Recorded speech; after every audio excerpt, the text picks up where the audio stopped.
Good morning, everyone.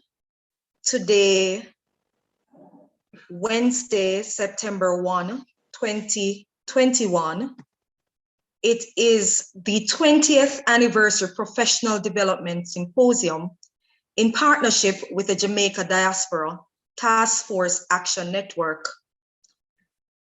Under the theme, 20th Anniversary, CCCJ at 20, Expanding Possibilities. For today's theme, specific to the symposium, we are going to reimagine assessment. Allow me to introduce to you our very distinguished guests, the Honorable Favour Williams, Minister of Education, Youth and Information, other representatives from the Ministry of Education, Youth and Information, Mr. Leo Gilling, Chairman, Jamaica Diaspora Taskforce Action Network, Dr. Maureen Nelson, past Principal, Montego Bay Community College, and current President of the Association of Principal and Vice Principals of Community Colleges, Dr. Dosseth Edwards Watson, Principal, Trenchtown Polytechnic College, and Chairperson of the CCCJ's Events Management Committee, other distinguished principals of member colleges of the CCCJ, our Executive Director, CCCJ and Master of Ceremony, Dr. Powell Wilson, Dr. Noel Gordon, keynote speaker, educational consultant, founder and CEO of Human Resources Initiative, presidents, principals of other tertiary institutions, both public and private, other presenters, faculty members, CCCJ secretariat staff, and other tertiary institutions representatives. Faculty, well-wishers all, pleasant morning. We will begin with our prayer led by Dr. Powell Wilson, our Executive Director of the CCCJ.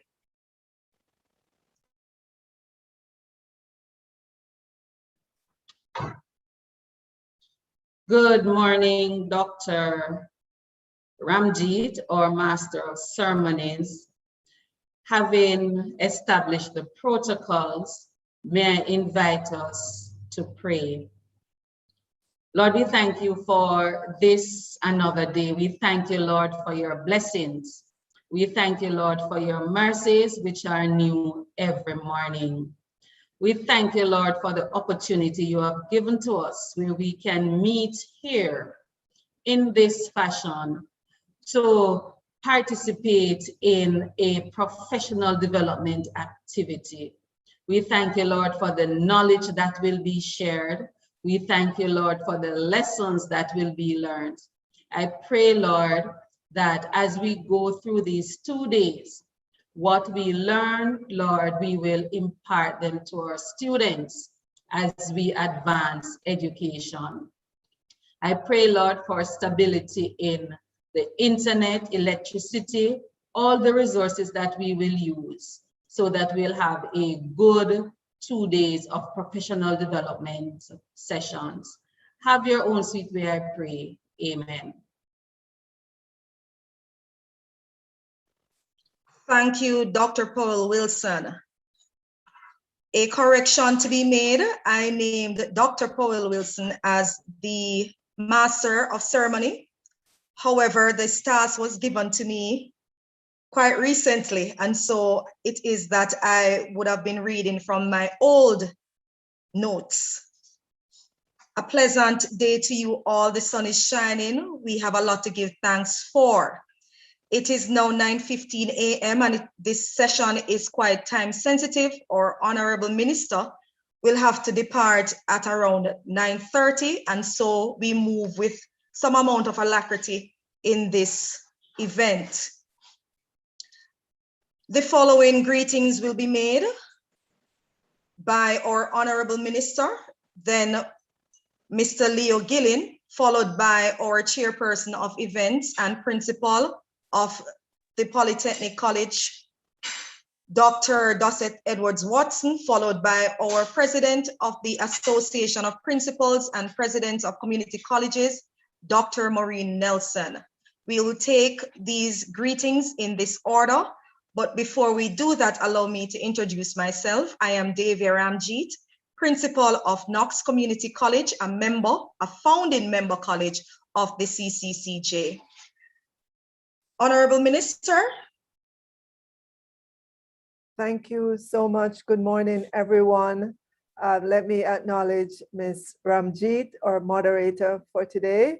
Let me begin as well by acknowledging Dr. Donna Powell-Wilson, Executive Director of Cccj, Mr. Leo Gillens, Chairman, Jamaica Diaspora Taskforce Action Network, Dr. Maureen Nelson, Principal, Montego Bay Community College, and President, Association of Principals and Vice Principals of Community Colleges, Dr. Dossett Edwards Watson, Principal, Trenchtown Polytechnic College, and Chairperson, CCJ's Event Management Committee, all the council members of CCJ, Dr. Noel Gordon, the keynote speaker, all our educational consultants, principals, presidents of community colleges and other tertiary institutions, presenters, faculty members, CCJ staff, other tertiary institutions representatives.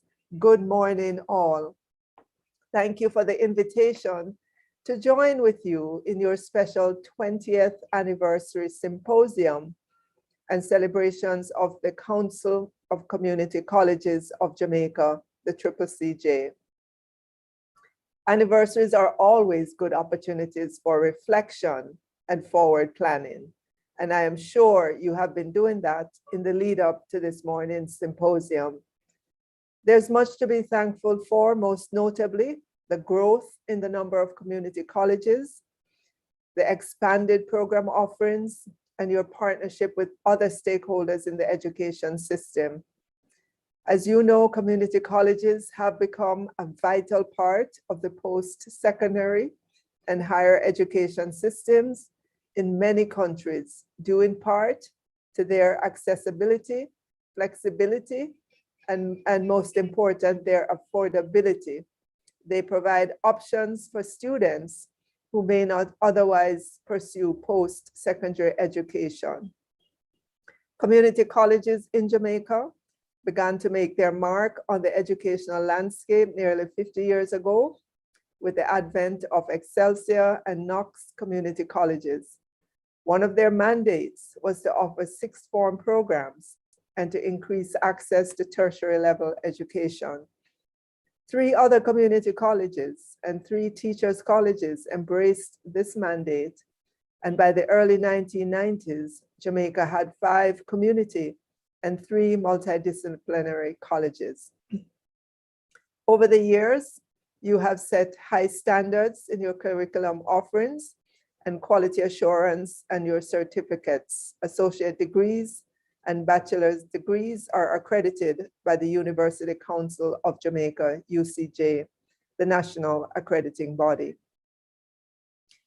As you continue to maintain the high standards expected of all Jamaican tertiary institutions, you have been developing new programs, sometimes in collaboration with the Heart Trust, NSTA, to respond to the demands of the business sector. You have also used your initiative to meet the needs of communities and by extension, the country.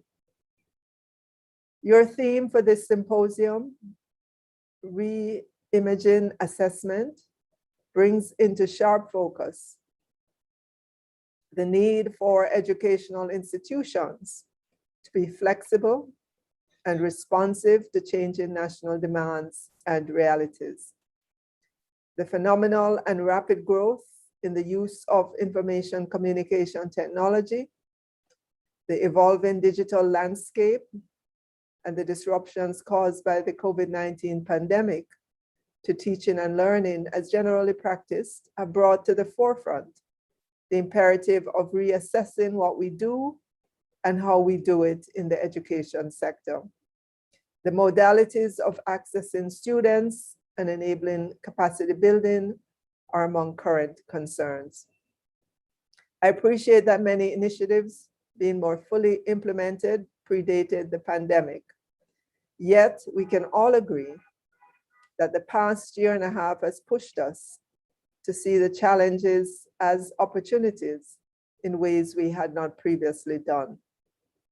The transition from classroom or traditional teaching to online teaching has placed a lot of demand on administrators, instructors, and teachers, institutions and their systems, course designers, and students, among other, often without adequate preparation for this new phase.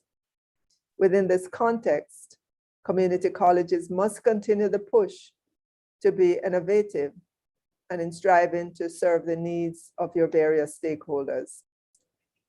There's much work to be done, but I believe the community colleges and the council are prepared for it. You have consistently improved your services. You must continue to improve your use of technology. The Ministry of Education, Youth and Information applauds your efforts and will continue to offer our support. The signing of a memorandum of understanding to enable more of our secondary level schools to launch or expand their sixth form program, some in collaboration with community colleges, is among the area of collaboration with which we are very pleased. I want to say congratulations on your progress to date, and that I am indeed extremely happy that the Ministry of Education, Youth and Information was able to take to Parliament and get past the amendment to the Cccj Act to ensure that the work that you do going forward has the full backing of the law.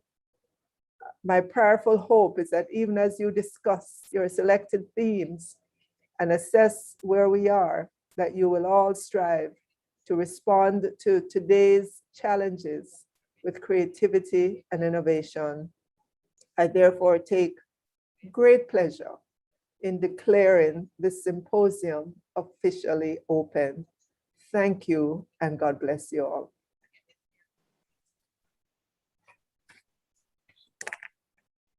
Thank you, Honorable Minister.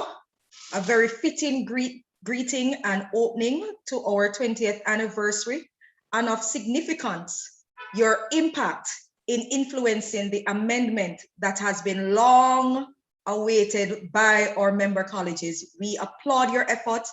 We thank you for your diligence and commitment to education. And just to note also that we have twin objectives as a council. One, to supervise and coordinate the work of the colleges, and two, to exercise at least three functions: regulatory, promotional, and developmental. And it is so fitting for us to have our minister declare us open today, bringing us a reflection on all the work and worth of the CCCJ. I now invite our next presenter to greet us, Mr. Leo Gilling from JDTAN. Thank you, sir, for joining. Thank you, and good morning to you. Thank you, everybody. And I want to recognize the great work of Minister of Education, and also the fact that she was able to prepare the protocol list for me so that I don't have to go all the way through the list. I want to recognize her, and also everyone here on the panel, and also the persons who are viewing from various states, various parts of Jamaica. Good morning.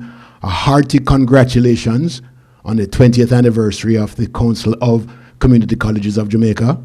Congratulations. This project has been coming for some time. I'm happy to see that it's here. Congratulations on this particular symposium. I think the best way for my greetings is to is to tell you a little bit about the Jamaica Diaspora Education Task Force, currently with 13 task forces of various sectors, including education, which is our flagship task force. And the Education Task Force started back in 2013 and was very successful in the next 2 years up to 2015, when the Agriculture Task Force, the Technology Task Force, and other task forces like the Crime Intervention and Prevention, Immigration, and Technology Task Forces were all born, and we all operated independently until 2019, when JDTAN was born. That's the Jamaica Diaspora Task Force Action Network.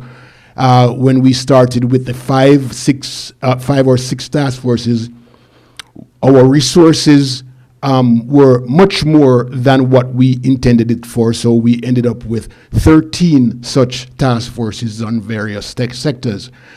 Today, in 2019, we started with about 80 members from the various task forces and quickly jumped to 420 in 3 days.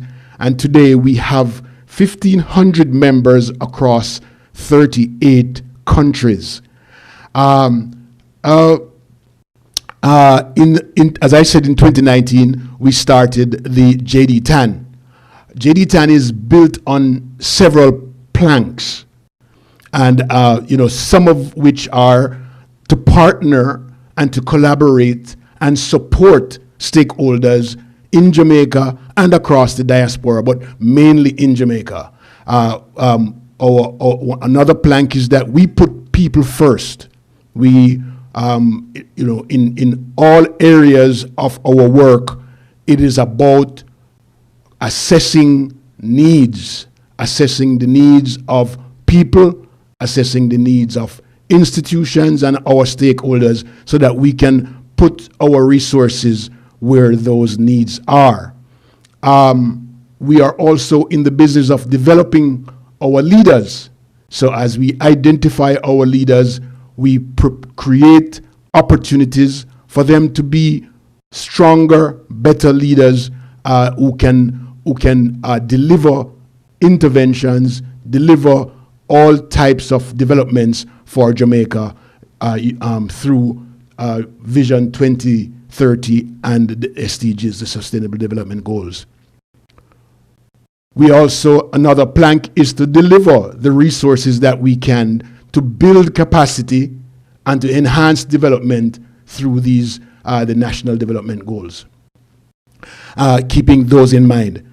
And so it is amazing for me to see that all of these planks, putting all of them together, has brought us to CCCJ, a very worthy organization. I met Dr. Donald Powell a year ago, but we've been working with several community colleges, Excelsior, Brownstone. We've worked with all the teachers' colleges across Jamaica, or most of the ministries doing a lot of work in creating and developing and creating developments across Jamaica. We are really happy, and we're looking forward to these 2 days, these 2 exciting days of workshops, and also we're also looking forward to more developments, more collaborations, more of what we do of assessing needs and providing resources to fill those needs. And with that in mind, we're looking forward to working with the CCCJ in the future. Thank you so much, and you have a wonderful day. Thank you, Mr. Gillen. We're very pleased to have you here with us for 2 days of our symposium. We want to also commend the work of the JDTAN, having been a very new yet promising entity with 1,500 members. That's awesome. I also want to commend you that you would have joined us through partnerships as we work to effectively carry out our mission, which is to respond to today's challenges, creating tomorrow's opportunities by promoting intellectual discovery, entrepreneurial skills, social and ethical awareness, and economic opportunities for all through education that transforms lives, builds community, and improves society locally and internationally. I do believe this is a fruitful partnership. Thank you again. We now move to our Chairperson of Events Management, Dr. Dosseth Edwards Watson.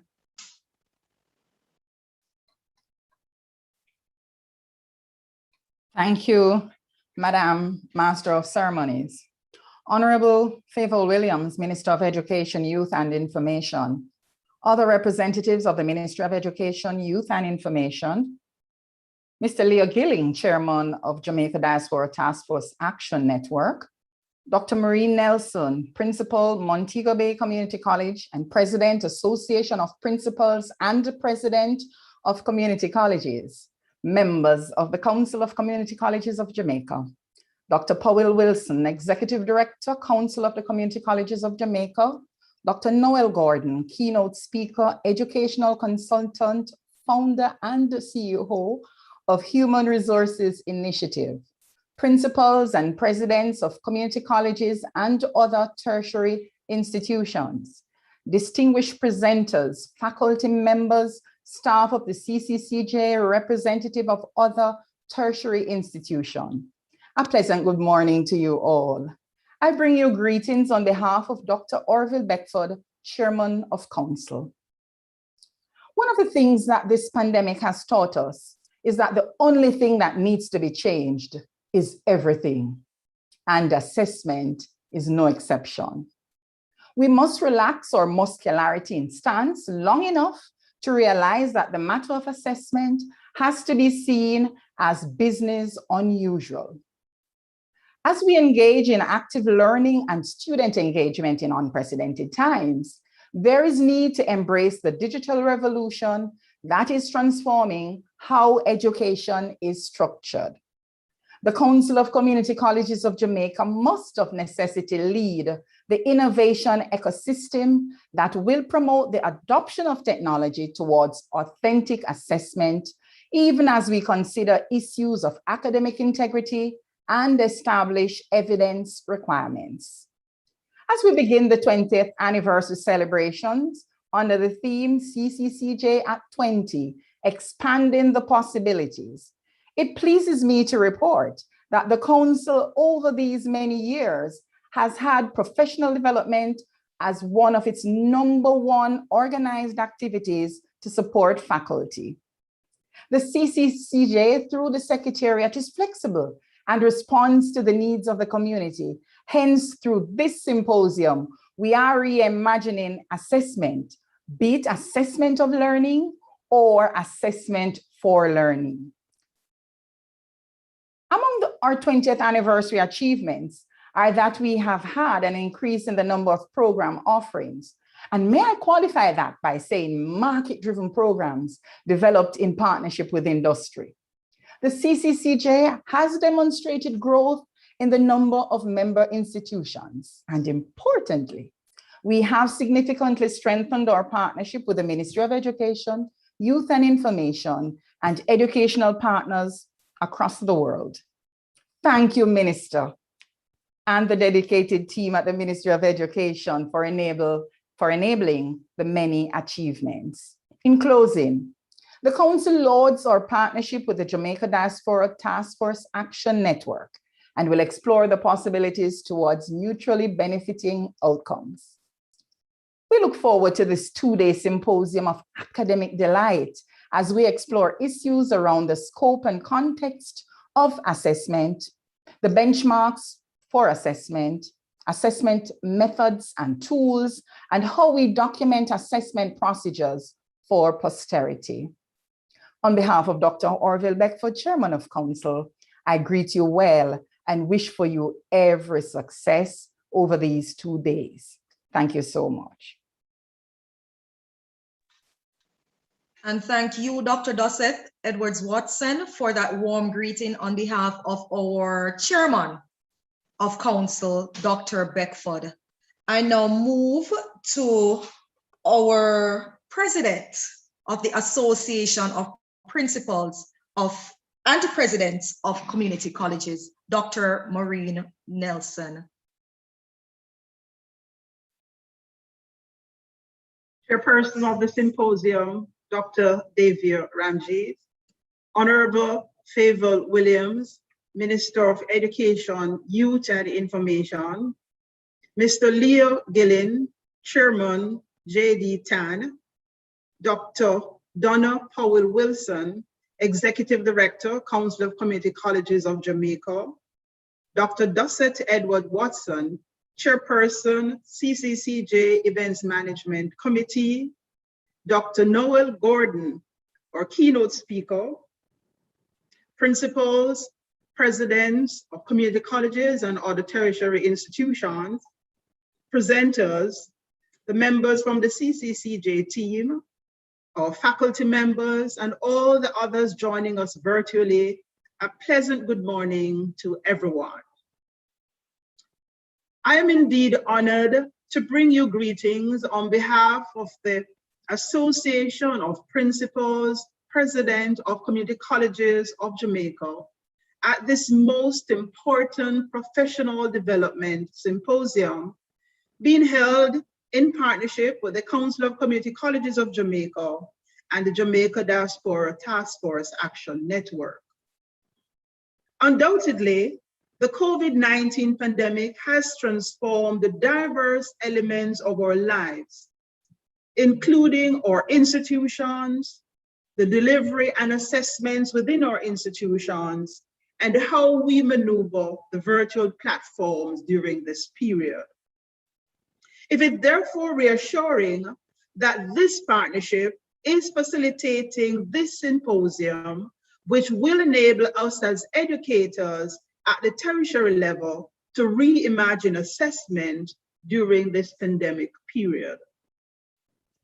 Consequently, this initiative is timely and relevant as the education system moves from traditional physical classrooms and face-to-face assessments to greater utilization of the online platform for our assessment. I take this opportunity to laud both Dr. Powell-Wilson and Mr. Gillin, Leo Gillin, who have embraced creativity and found meaningful ways to facilitate this symposium on our 20th anniversary at the Council of Community Colleges of Jamaica. We are indeed extremely happy that provision has been made to provide this professional development for all our educators in our institutions. I want to thank you both very much. We truly appreciate all your efforts, and we look forward to an engaging and stimulating symposium over these 2 days. Ladies and gentlemen, let me also convey warm greetings to the varied stakeholders on this virtual platform and commend everyone who have made this a reality. The Minister of Education, Youth and Information, Minister Favour Williams, our keynote speaker, Dr. Noel Gordon, and the presenters for today, Dr. Jacinth Coleman and Dr. Gastrid Harrigan. I want to express profound gratitude to you all, and in particular, our minister and our team at the Ministry of Education as they continue to assist us as principals and presidents to continue to provide outstanding leadership to mitigate the obstacles and meet the objectives of providing education and training for a wide cross-section of our Jamaican population. I also want to thank our keynote speaker, Dr. Gordon, and the presenters as we acknowledge the importance of staff training and professional development to address the demands of this virtual space. This symposium has definitely ensured that there is continued professional development for our faculty members, particularly as we reimagine assessment during this period. As we navigate this COVID-19 crisis, we perceive challenges as opportunities to transform our education system and boldly step into the virtual future of education. With the sustained efforts of all our stakeholders, we will continue to facilitate excellence in tertiary education and positively influence national development. Distinguished ladies and gentlemen, our faculty members, all our lecturers, we want to acknowledge your presence here today and view it as an indication of your interest in education and your own personal and professional development. And I want to thank you for participating this morning. I'm sure we will have an engaging, stimulating, and rewarding professional development symposium 2021. I look forward to all the presentations, and I want to thank everyone who have made this a reality. God bless you all. Have a great symposium. Thank you so much, Dr. Nelson. Indeed, our challenges have become our opportunities. And as we look forward to reimagining assessment, I also use this opportunity to thank all stakeholders for their patience, for their understanding, and for their contribution in this evolution. And as we continue to celebrate our 20th year at CCCJ 20, I invite us all now to share in some of our most viable programs and how we have been treating with the assessments for quality. I now invite our presenter, Mrs. Vanessa Buchanan Williams, who is the current examinations officer, an employee of the Secretariat, CCCJ. Thank you. Good morning, everyone. And again, we want to thank you for being a part of this session.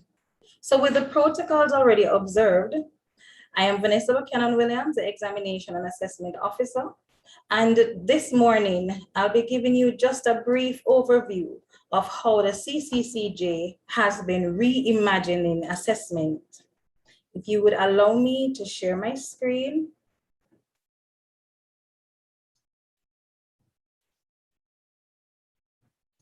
Ms. Clayton James.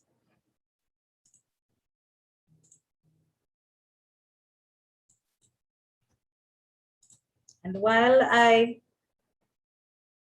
have it coming up, just to give you a quick overview of the Examination and Assessment Department of the CCCJ. Now, the Examination and Assessment Department of the CCCJ is responsible for providing valid assessment pieces. Now, you will realize that the emphasis is on assessment and not the traditional term being used as examination, because we are no longer, the CCCJ has evolved and we're no longer thinking of assessment as just a sit down, one-shot written paper. We have reimagined assessment and we have been working to ensure that this becomes a reality. Are you able to see my screen? I can see your screen. Thank you. Yes, we are. Okay.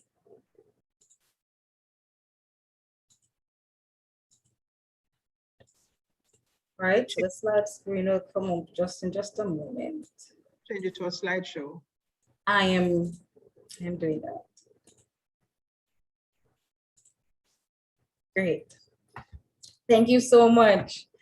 So the Examination and Assessment Department, as I said before, is responsible for valid assessment pieces, and we're responsible for this for all the courses that are offered under the CCCJ umbrella. So we're looking at some 230 examination or assessment pieces being produced each semester over approximately 13 institutions.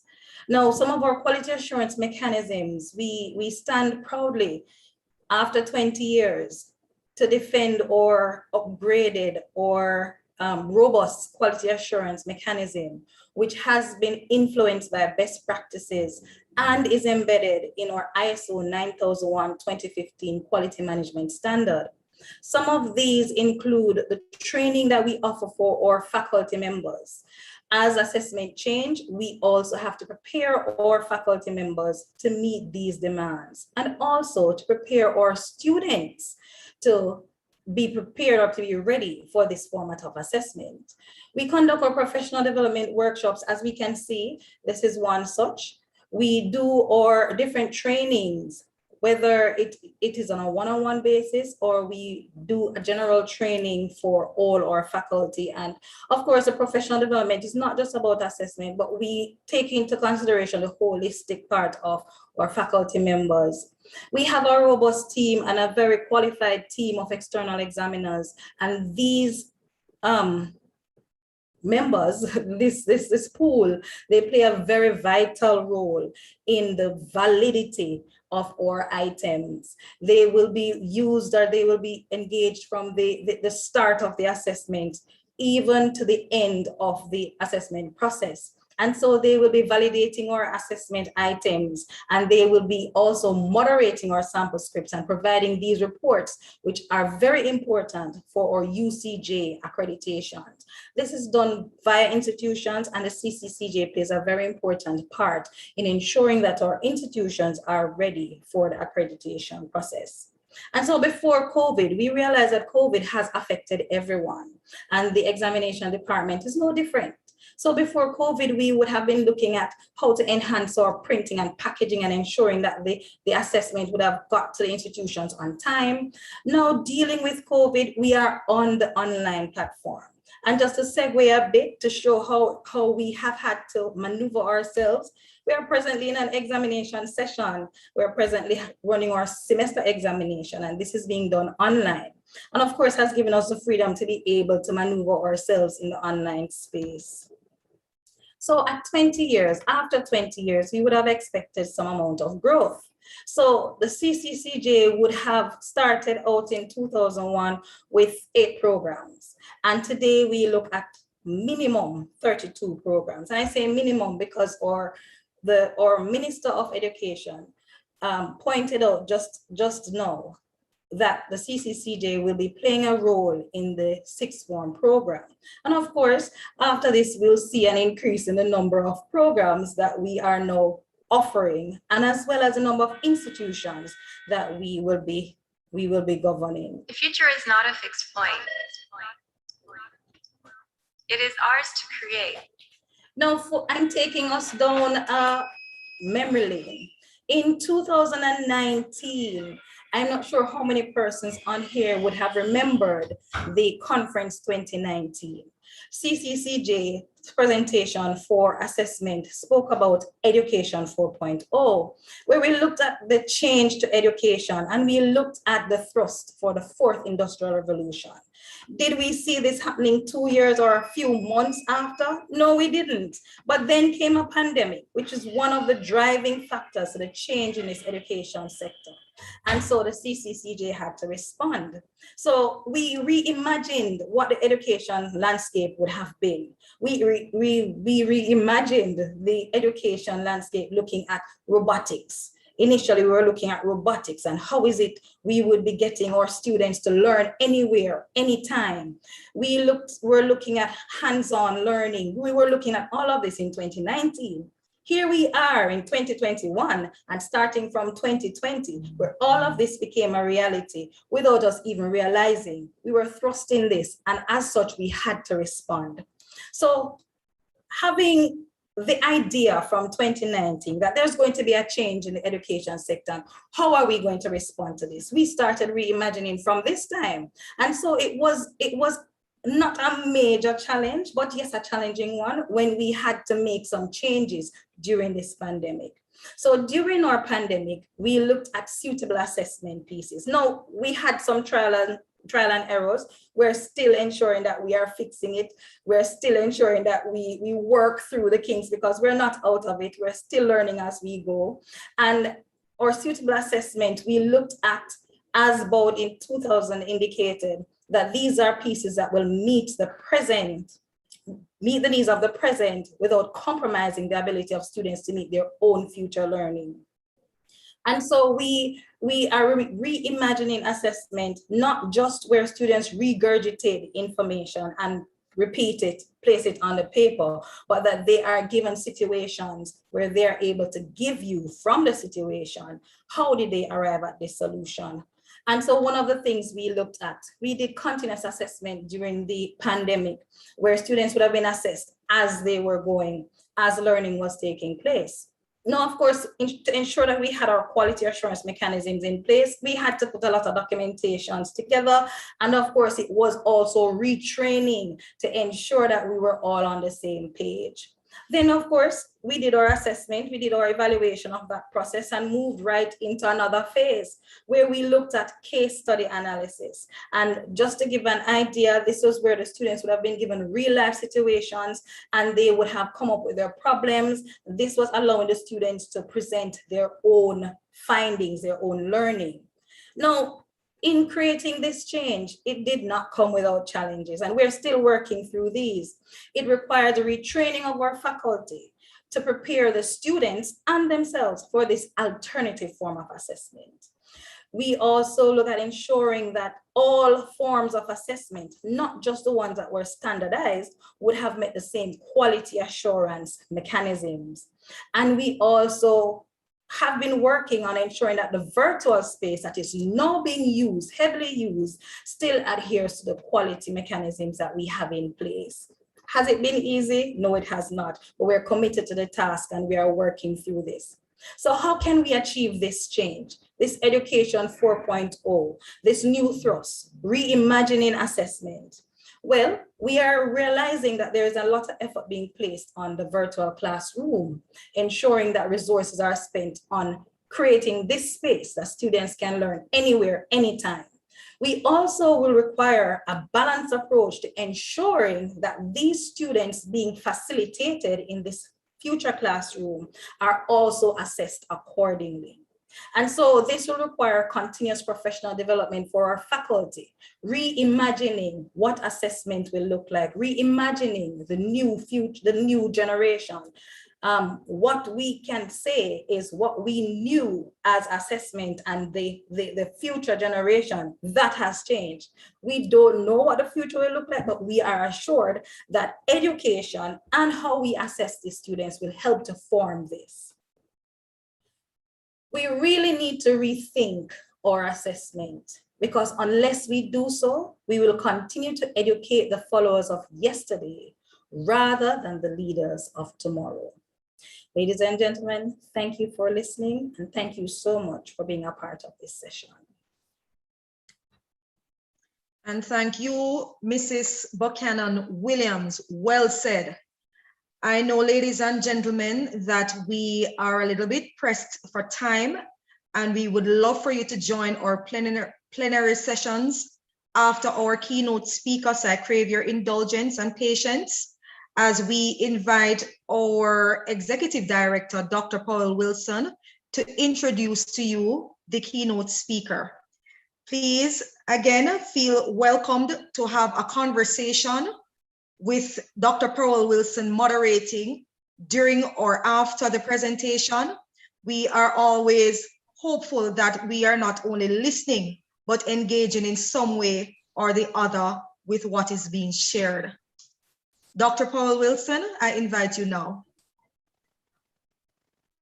Thank you very much, Dr. Ramjeet. I trust that you're hearing and you're seeing me as well. Is that so? Yes, that's correct. Okay. This morning, we have with us Dr. Noel Gordon. He is a Jamaican. He started his education at Watttown Primary School. He then went to Homewood Technical High, Jamaica School of Agriculture, and the University of the West Indies. At the University of the West Indies, Mona, he earned his bachelor degree with honors in agronomy, plant and soil science. Shortly after, Dr. Gordon migrated to the United States of America, and he continued his education journey at Mount Clair State University and the Nova Southeastern University in Fort Lauderdale, Florida, where he earned his doctoral degree in educational leadership. Dr. Gordon comes to us with a wealth of knowledge in educational leadership, online teaching and learning, and assessment. He is one of the foundation for the establishment of the Department of Curriculum and Instruction in high schools at the New Jersey public school system. Dr. Gordon has served on advisory boards for community colleges in New Jersey. He has been a member of the Career Technical Educational Advisory Board for the New Jersey Department of Education. He is married to Carmen and they have 2 children, Jodine and Noel Jr. And we are waiting to hear from one of our own, Dr. Noel Gordon. So ladies and gentlemen, please welcome, use your emoji, welcome Dr. Gordon as he shares with us on reimagining assessments. Over to you, Dr. Gordon. Thank you so very kindly. That was very generous of you. Just a quick correction. I assisted in the reestablishment of the Department of Curriculum and Instruction for the Inglewood Public School District here in New Jersey. I'd like to use the opportunity to greet and to commend the Council of Community Colleges of Jamaica, particularly our president, Dr. Powell Wilson, who kept in touch with me and kept me apprised of the steps in making sure that this process went okay. Also, the Jamaica Diaspora Taskforce Action Network Chairperson, Leo Gillens, who made this possible. And I think we still have the Honorable Favor Williams. If she's there, we'd like to greet you also. This is a symposium for reimagining assessment, and all protocol is observed, and in the interest of time, I'll just go straight to the presentation. I'm so excited to be with you, and I'll take you on this journey. Can you see my screen? Yes, we are. Okay, Yes, we you can. see my screen. So today I'd like to talk to us on reimagining assessment, as your theme says, and there's a particular topic that I'd like to address, and that is rethinking assessment practices. Assessment is very important. Assessment is an invaluable component of teaching and learning. It creates opportunities to demonstrate learning. It identifies students' strengths and challenges, and it provides credible data for progress monitoring. Let's commence by doing some reflection. University of Kentucky professor Thomas Guskey questioned the practice of giving students only one opportunity to show what they had learned. As educators, we sometimes assess students the same way we were assessed as students, without stopping to think about why we do what we do, or whether it is the best way to determine if students are truly learning what we want them to learn. In addition to questioning the practice of only allowing students one chance on an assessment, there are other approaches which educators follow without thinking about the impact on students. Why do we average grades instead of concentrating on what students have learned? Why do we give partial credits when students take the time to make corrections and resubmit the work? Why do we create assessments that require students to guess what's on the teacher's mind? And why do we continue to do the same thing again and again when it is clear that students are not successful and learning is not occurring? As we reflect on assessment, let us take a look at several suggestions as we rethink assessment practices. And let me just go to this forward to the next slide and take us there as soon as possible. So,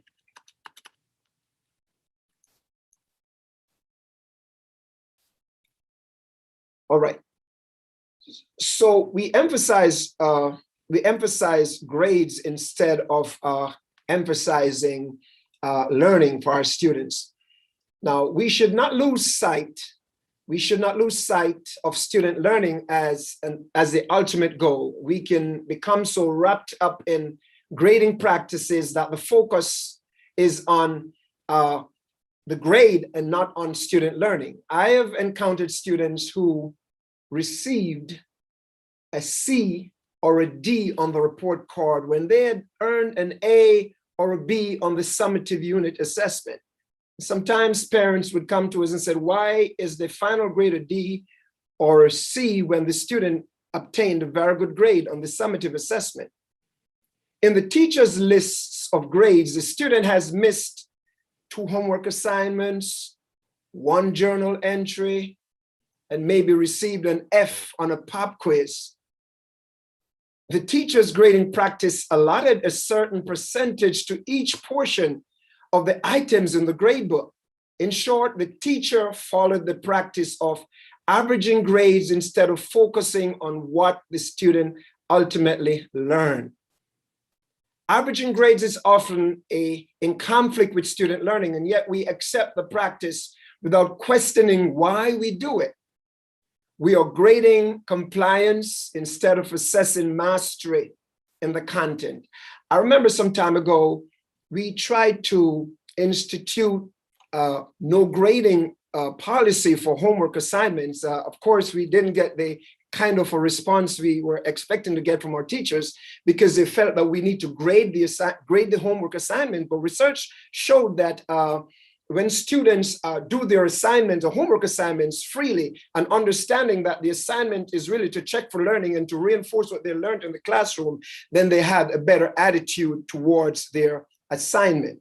So we need to give students multiple opportunities to show what they have learned. We have to give them multiple opportunities to show what they have learned. Assessment should not be a one-shot, do or die undertaking for our students.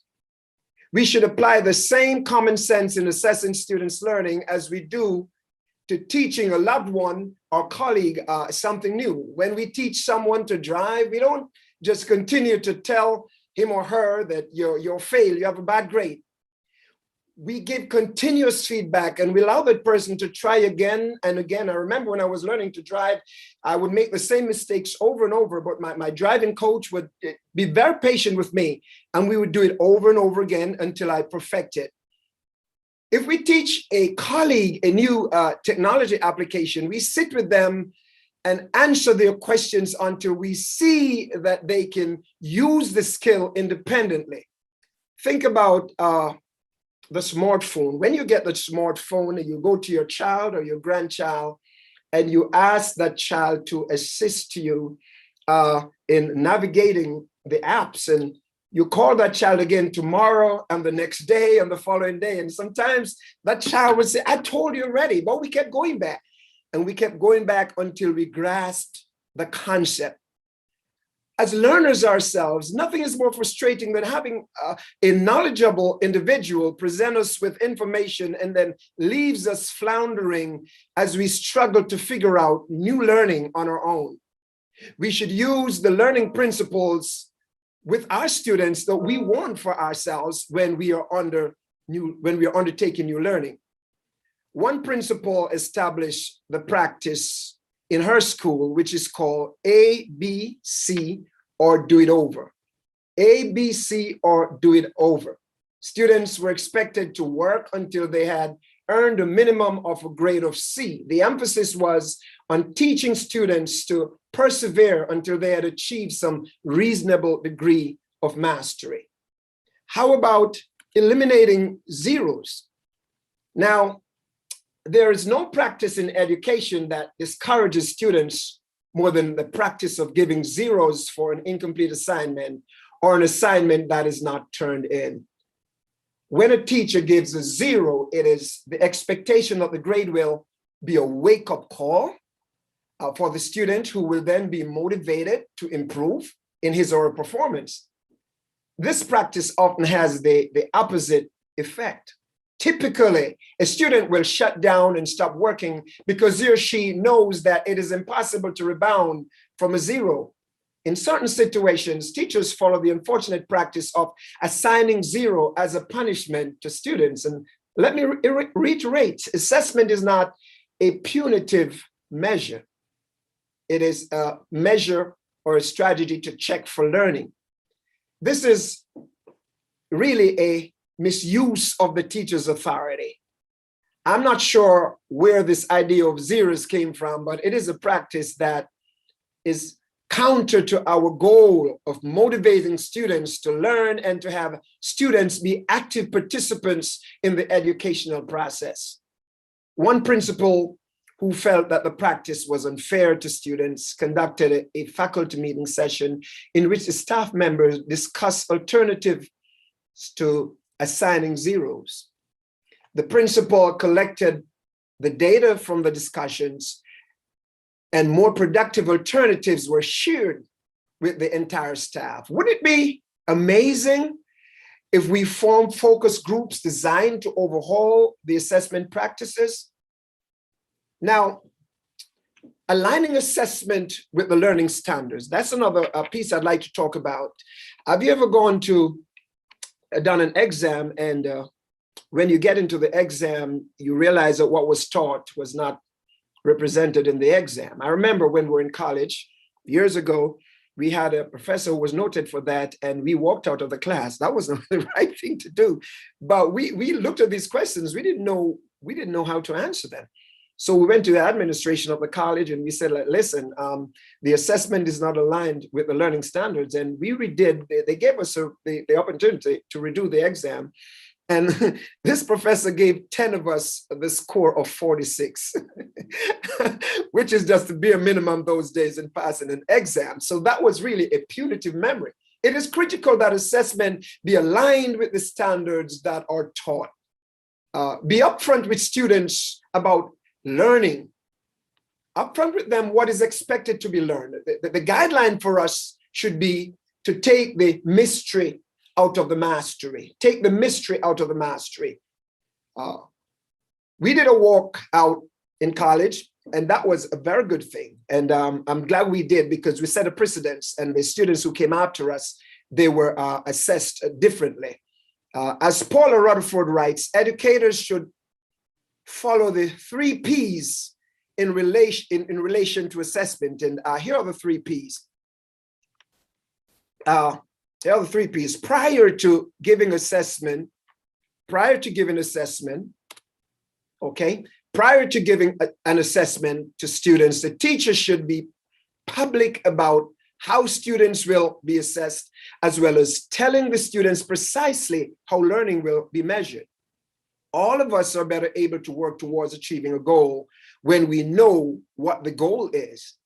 At the master's level, we were told precisely what we'd be testing on, and it did make the exam less rigorous. For me in particular, at my college level, when I did the master's program, every time we went into the professor, this is what you're going to be tested on. And also we would be given open book tests. They would tell us exactly what would be in the exam. And there were times they gave us, they said, use your notes. What we had to do then, we had to engage our critical thinking skills. And we were very excited thinking, we know the questions and we have the notes. So we thought it would be an easier exam. It turned out to be much more difficult because we were forced to go into the notes. We were forced to apply what we actually learned. So just setting a test and not aligning it with the learning standards is not a very good thing to do. And we should revisit that and make sure that that is not done. Okay, the other thing I'd like to talk about is to build student confidence. Many students who attend community colleges are students who might have had some challenging experiences at the high school level, and it also might be their second attempt to gain an education, especially in these times of challenges. Mindfulness has to come into play. We have to find a way of building the students' confidence. We have to make sure that we encourage them, because this might be the only opportunity to move forward with their education. So The research on learning is perfectly clear. When the teachers use assessments accurately and appropriately, student success will follow. When students experience success on a regular basis, they develop confidence and they build optimism. They develop a strong desire to succeed, to learn, to analyze their mistakes. They put forth a high level of effort, and they take risk as they stretch themselves as learners. One of my former superintendents, one of my mentors, he said that make sure that when your students enter your class, they experience success. The first thing that they should experience is success, because if at first it's a negative experience, then that would be something that goes downstream after that. So the other thing is that on the repeated failures result in pessimism, a sense of hopelessness, decreasing effort and expectations that will get the student to the point that they believe that they'll never be successful. Teachers have the power to build student confidence through the way they plan lessons, the types of assessment they utilize, and the teacher has the power to build student confidence through the way they plan lessons on the type of assessment that they administer. By completing an analysis of the assessment and the assessments that the teachers expect the students to complete, and by differentiating instruction to ensure that all students can accomplish the work that is being assigned, a teacher can do a great deal to instill the "I can do it" attitude in the student. Retention capacity, listen carefully, retention capacity is greatly enhanced when assessment is student-centered. Earlier, I mentioned that the emphasis should be on learning instead of grading. So we should really offer choices to our students. When students have some ownership of their learning, when they have some ownership of their learning, they become more engaged and interested in participating in the learning experience. Allow them to choose related projects to demonstrate mastery, and also allow them to participate in developing the assessment rubric. And that is definitely in order to do. Have them share with you, what do I want to learn from this? Or what will be the outcome? What will be my outcome? What's the expected outcome? You may want one thing, the student may want to learn something else. You come together, you say, hey, these are my expectations. And then the students will say, this is what I want to present to you. Let them be a part of the process by allowing students some choice in how they learn. I want to do this research. I want to read this book. I want to do this project. I want to do some free writing. I want to do some webbing. They become more intrinsically motivated. And I coined a phrase which I'd like to share with you, and I'd like for you to really take note of this. It says that academic self-concept and learning expectations are incubated and nurtured in a culture of guided self-directedness and intrinsic motivation. So basically, we have to put it on the students. I'm a constructivist. I believe that the knowledge is inherent in the student, and our responsibility is to bring this knowledge out of them. It's not a funnel. Back in the day, we pour the knowledge into their heads. Now they have it. We have to unearth it, and it lends credibility to our craft, and it also builds the academic self-esteem. When a teacher allows students on occasion to choose how to demonstrate the learning, the essential understandings become more personal and long-lasting. So let's talk a little bit about data. Formative assessment. Formative assessments refer to a wide array of methods that teachers use to conduct in-process evaluations of student comprehension, student learning. The results of formative assessment are often used to determine student final grade.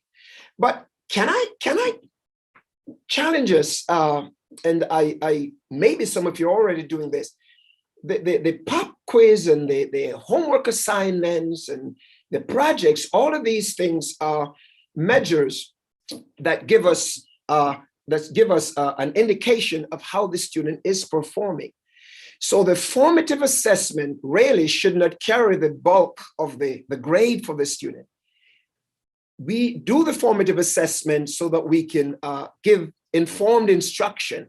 Now, we need to make sure that we move towards focusing most of our grades on the summative assessment. So the student might have done very poorly on a homework assignment, may not have turned in a homework, may have done very poorly on a test, but the student sat in the class and the student listened, and the student was very, very, very intent on listening, and the scores came out and the student got an A on the test. But because the student did so poorly, or the student misbehaved in the class, whatever the factor might be, we end up giving the student a C.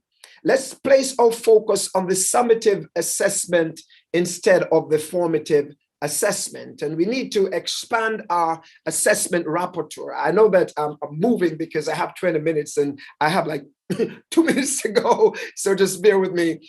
We should do whatever it takes to promote and measure student learning. Educators should be lifelong learners who are constantly adding to their instructional approaches, as well as ways to assess student learning. Administrators must create opportunities for teachers to routinely collaborate with their peers and exchange assessment ideas. And teachers must continuously seek out new strategies and approaches in assessing students. In short, we should be searching for the keys to student success. We should be searching for the keys to student success. Our ultimate goal as educators is to help our students learn to self-assess by reflecting on their own efforts in learning and then self-adjust, you know. We want our students to think of assessment and adjustment of behaviors as practices, not only as steps in the learning process, but as essential life skills, skills that they will apply to their lives in the future. And we can promote this mindset by carefully structuring the learning environment for our students so that they will take charge of their education. And one last thing I'd like to mention is we should remember the person behind the numbers. Remember the person behind the numbers. Despite the large number of students we work with every day, we must always remember that a student cannot be reduced to a number or a grade. I remember when I attended the University of the West Indies, back in those days, they used to post the grades on the board in the admin building, and you would have a number. And I remember I was so paranoid. I was so paranoid that everyone would get their scores. I can't find mine. I can't find mine. They don't know my number, so they can help me out. And it would take me a long while to get, because, you know, I was so scared because I was just a number. But despite the large number of students we work with for every day, we must always remember that a student cannot be reduced to a number or a grade. The more personal interests we take in each of our students, the greater the likelihood that the student will become more involved in learning. As human beings, we all want to experience success. We have feelings and we have aspirations. Our students are no different. When frustrated, they often resort to acting defensive or seemingly uninterested. And when we focus on the person behind the numbers in the grade book, we may discover that ingredient that will turn each student into a learner. So I hope that I've said something that will inspire someone. And I'd just like to say in closing that as we approach the new school year, and I know for us, our students are coming back to school tomorrow. They have all kinds of circumstances. We have traumatic situations that they're dealing with. They have all kinds of uncertainties. Let's be mindful. We have to make sure we include mindfulness in whatever we do. Let's not focus on the grades. Let's focus on the learning. I hope that we have gleaned something from my presentation today. Thank you very kindly, everybody.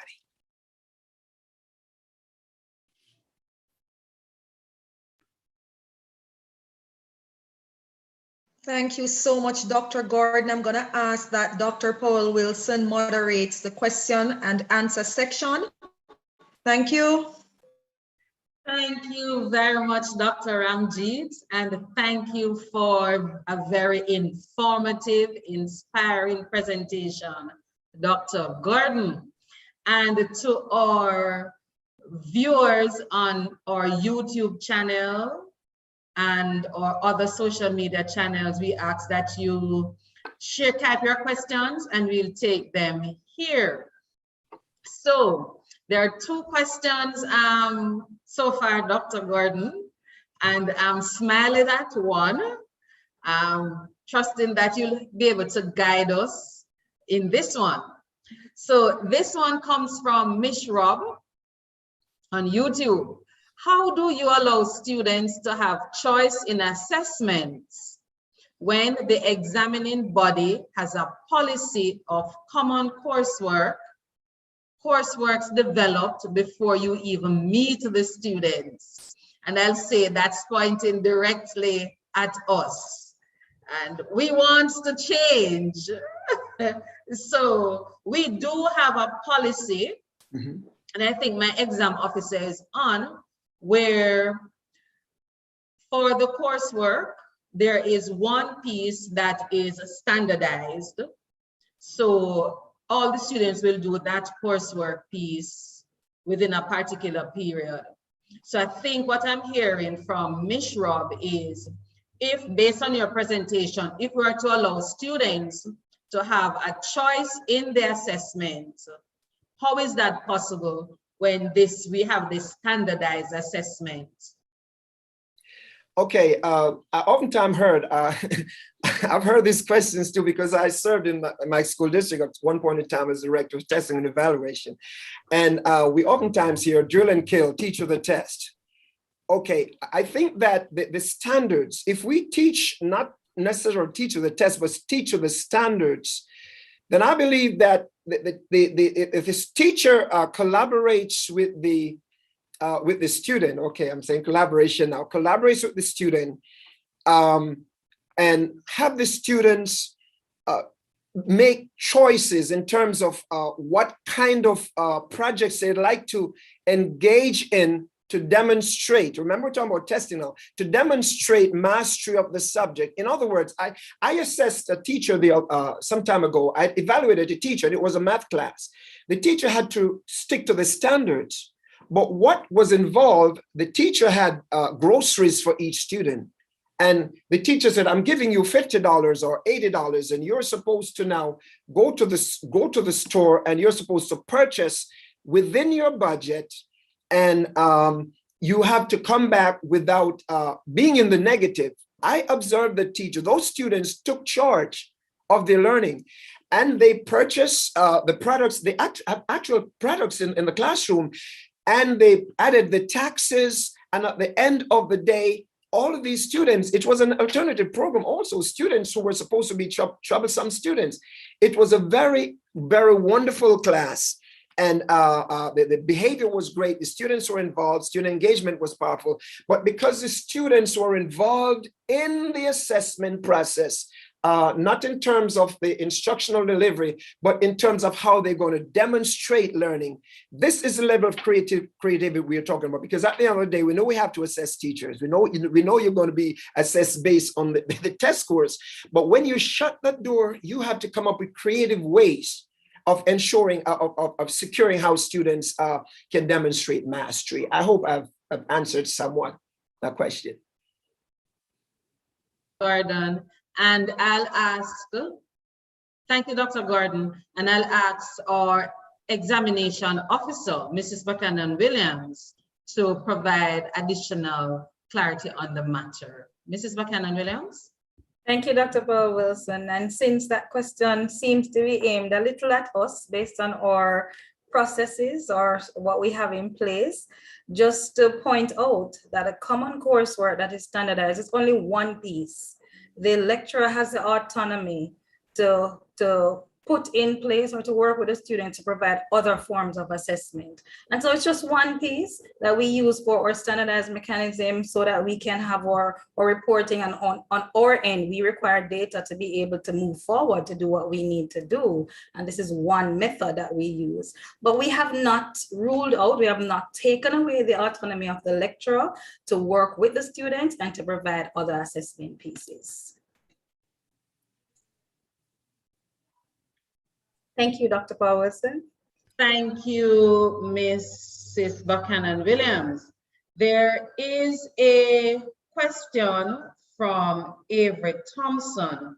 it seems to be a follow-up on another question. I'm trying to find that. I think she was, I think Avery was following up on, but it says, what happens if the opposite occurs? So it's the opposite I'm trying to find. What happens if the opposite occurs? Oh, that is, if the student does well during the course, but falls short on the summative, what is the recourse then? I think that's for you, Dr. Gordon. What if the student does well on during the course, but falls short on the summative part of the assessment? What is the recourse?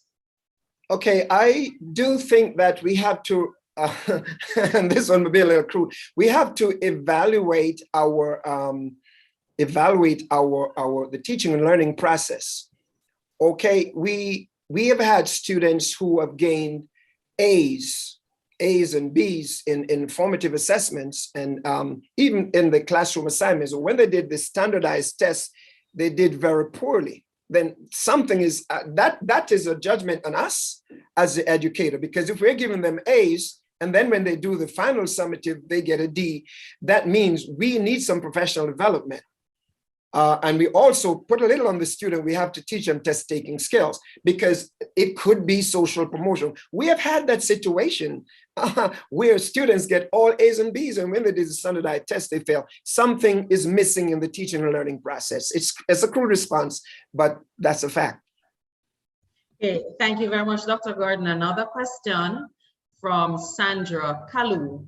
Do you encourage ongoing assessment for mastery of skill learning or mastery of skill learn? Do you encourage assessment for mastery of skill? I'm not sure if I fully understand the question, but yes, assessment, I encourage assessment. You should always check for learning, because you can't just give one assignment. You know, there are a couple of educators, you give 2 assignments of the entire semester. How do you know where the student is?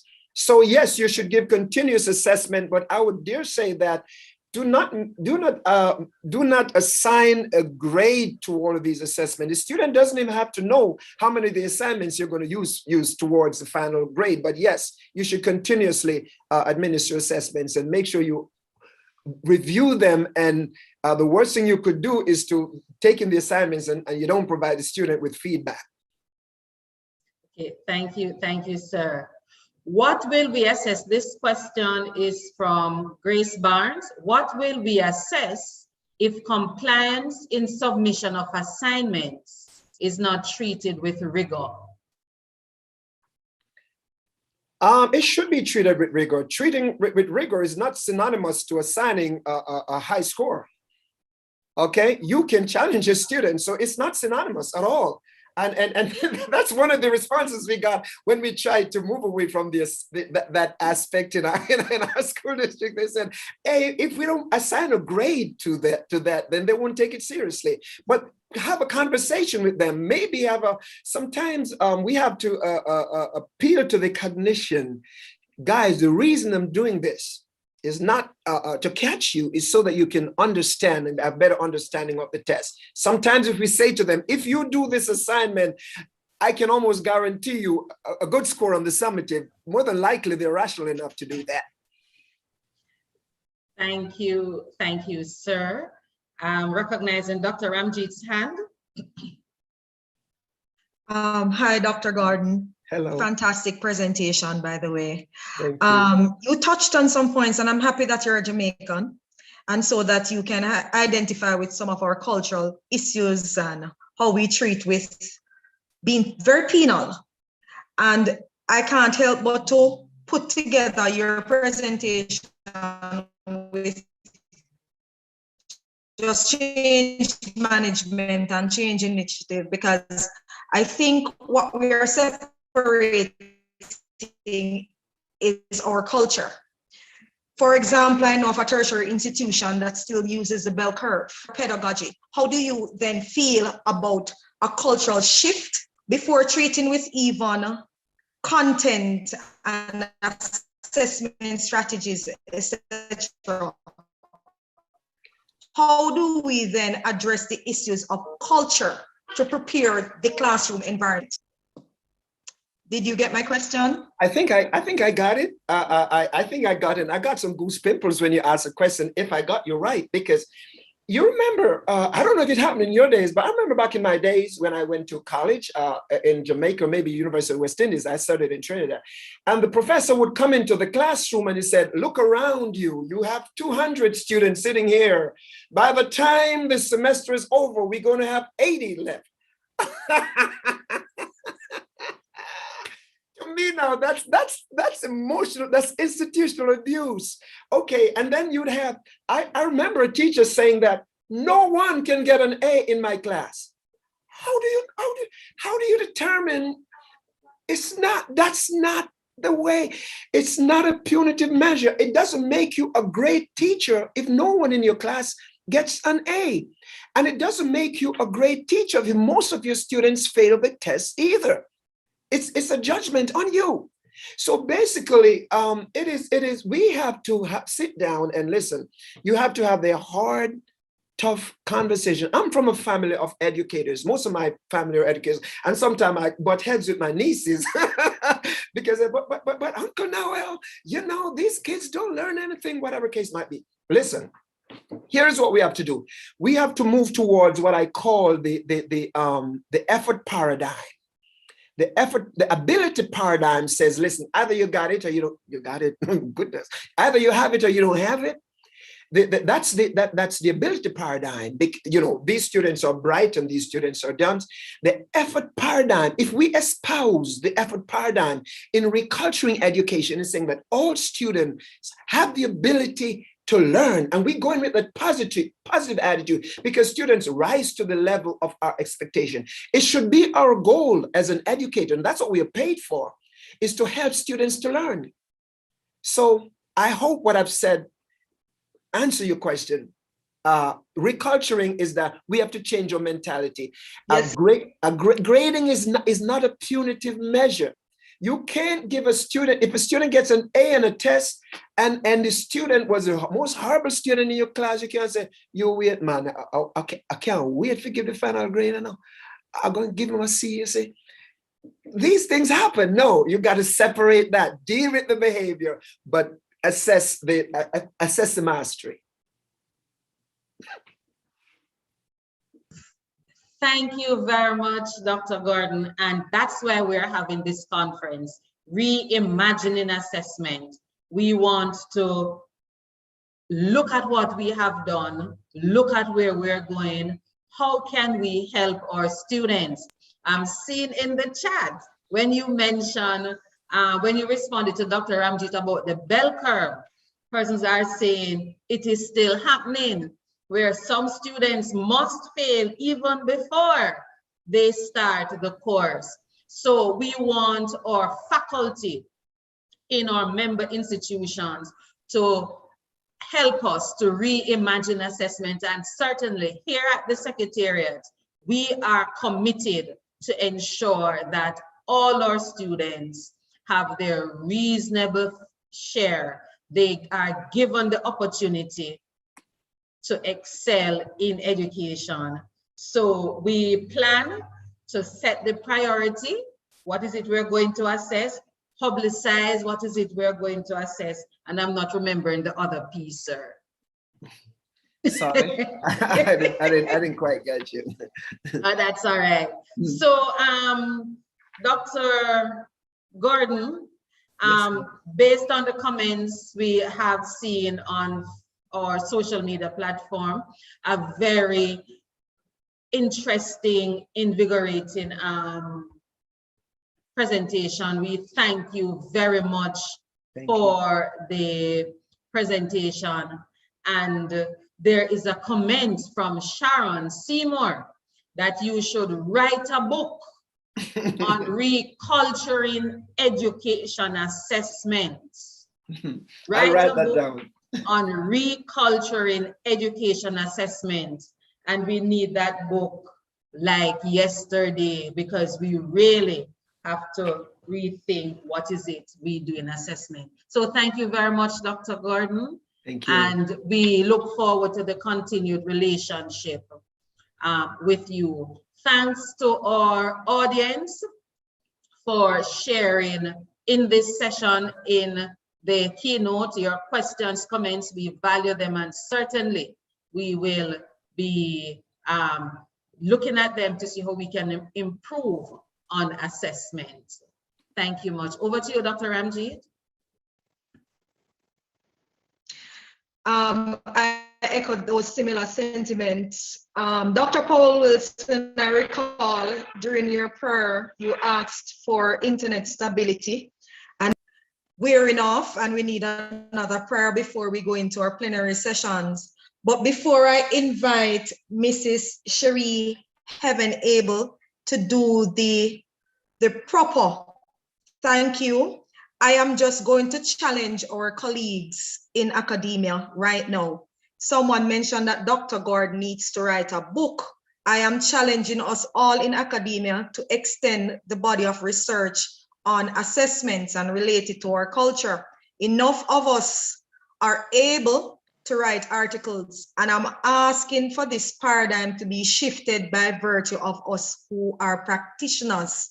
We have a voice, and as the sitting chairman for the exams and assessment unit of the CCCJ Council, I think it is within our reach to make that shift. And I hope that we can again invite Mr. Gordon in another session where the members of that committee can be trained or retooled in examinations and assessments to include also our examination coordinators. Now, I am very hopeful that when we start that conversation in a very meaningful way, that persons will not resist the change because of our positionalities and our personalities and where we're coming from. Because what I can see in the chat rooms is that we are not for it. And so if it is that we are purporting no, that there needs to be a change and the paradigm needs to be shifted, it starts with every individual in this room and in academia. Now, with that said, I invite Mrs. Heaven Able to give the vote of thanks.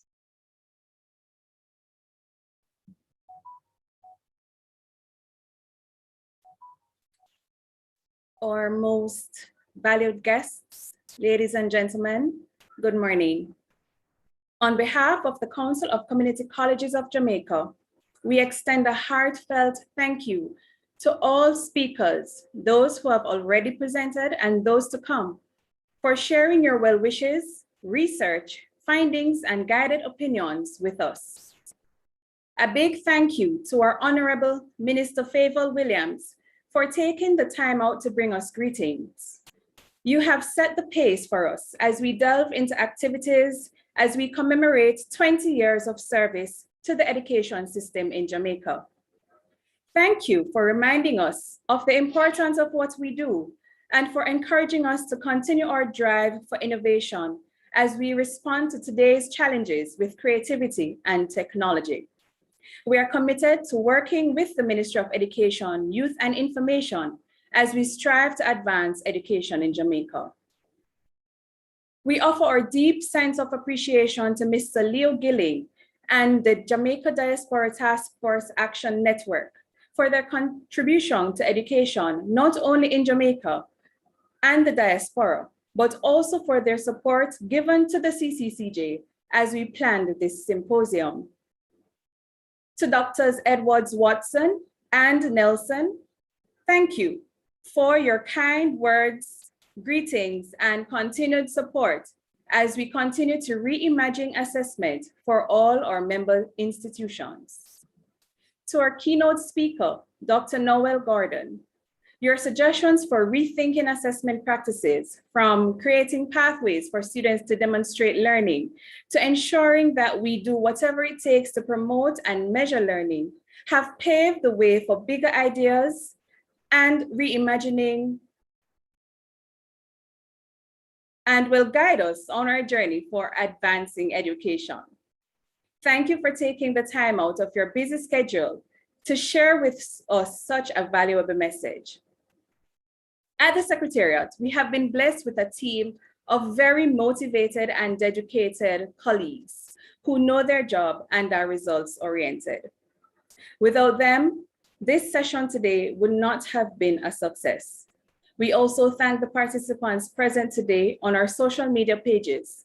Without you, there would be no need for a symposium of this magnitude. Finally, thank you to members of the Events Management Committee for envisioning and planning this remarkable event. It has been said that we value what we measure. That is why next generation learning, which values a broader, richer set of cognitive, social, and emotional skills and dispositions, requires new strategies for measurement. Educators taking on the challenge of reimagining assessment are creating assessment approaches that support more equitable, personalized, and competency-based learning environments. Let us continue to work together to create comfortable and inclusive environments that will encourage learning and garner success. Thank you.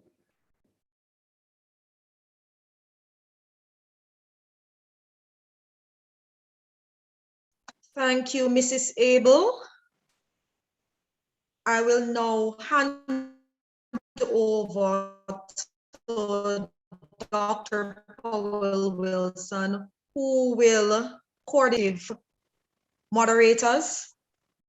For the information of those who may not know, our moderator for the first session is Miss Ava or Avia Gale of Brownstown Community College. And for the final session of the day, it will be Mr. Paul Cox of Excelsior Community College. I invite you to remain on our respective platforms in these sessions so that you can gain from it in a very meaningful way. Over to you now, Dr. Powell Wilson. Thank you very much, Dr. Ramjeet. And colleagues, we are a little behind, so I'm going to crave your indulgence as we go forward. I'm going to ask us to take just 2 minutes to stretch. So we want to start the next session at 10:45, and that session will be done by Dr. Jacinth Coltsman. Miss Clayton James, can you share the agenda, not the agenda, the program for us, please? So 2 minutes to stretch, and then at 10:45, we will start with Dr. Coltsman.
Okay, so we are back. Thank you. I trust you are refreshed, energized, re-energized, and ready to go. So at this time, I'll invite Miss Avia Gale to take over from here. Over to you, Avia. Good morning. I'm here to introduce Dr. Jacinth M. Coltman. Dr. Coltman is the Vice President for Academic Technology and General Education at Monroe College in New York, where she has served students for more than 25 years. A dedicated and innovative educator with a passion for developing, designing, and implementing academic technology, she led the college's transition to the virtual classrooms at the onset of the pandemic and its continual efforts to identify and resolve technology gaps that challenge student success, whether they are learning at home or on campus. The words "no child or adult left behind" now have a new meaning as it rings through on a daily basis. Dr. Coltman holds a PhD in education with a specialization in educational technology from Walden University and an MS in Management Information Systems from Pace University. She hails from the small village of Stairtown, St. Anne, Jamaica, and is elated to be partnering with Cccj and JDTAN in giving back to her island home. Dr. Coltman, over to you. Good morning, everyone. It is such a pleasure to be with you today. I thank you to, of course, Dr. Powell Wilson. She always seems to know how to get me to do exactly what she wants me to do, which is to once again join all of the members of the CCCJ in your symposium. So I do thank you, Dr. Powell Wilson, for this auspicious occasion and opportunity. So as I've sat and listened to all of the speakers prior to now this plenary session, I really do appreciate the fact that you are reimagining assessment and just really rethinking how to do things. If there's one thing that the pandemic has taught us is that we must be prepared and we must be ready to shift. So please allow me to share my screen and my presentation.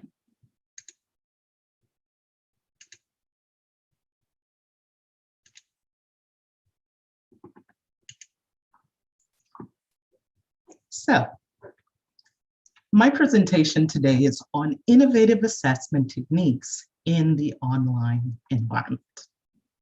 What is it that we want to know about assessment and how can we make it marketable and appropriate for our students? If you think about assessment, think about it this way. Assessment is today's means of modifying tomorrow's instructions. As I listened to our keynote speaker, I thought about, yes, my own experience in taking various exams at that time and wanting that A. There is no student that does not want that A. We all want that A. That's exactly what we're looking to get. And those are the things that we want to see. We want to see at the end that A. However, in today's market, in today's environment, we really have to shift our thinking. We have to shift and modify on a continuous basis. So it is a daily occurrence. It is really not something that we're just going to put in place and stop. It's really a way of modifying tomorrow's instruction. And this is going to continue to go on and on and on. So what is assessment? Really, if you think about it, you're asking one question. Did the student learn what the instructor or the course intended for them to learn? So at the end, It's, hey, what did you learn and can you prove it to me? However, getting to that answer does not always have to be the same. It does not always have to be that dreaded test or that dreaded exam. We really have to rethink, what is it we want our students to know? What is it we want our students to be able to do? So the first bullet says, have we developed efficient strategies and methods for integrating multiple types of assessments where our students will be afforded the opportunity to evaluate their own performance? Did the students learn what the instructor or the course intended for them to learn? But now we're shifting it a little to say, were the students given the opportunity to really evaluate their own performance and thus can say, yes, I have learned what you intended or what the course intended for us to learn. So for those of you who are not familiar with the Online Learning Consortium, it is a group of colleges and universities that come together to really look at best practices in the online environment.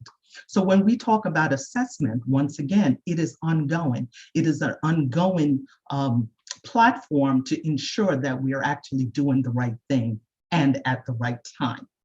So when we ask that question, as we go through today's presentation, I really want you to keep that in mind.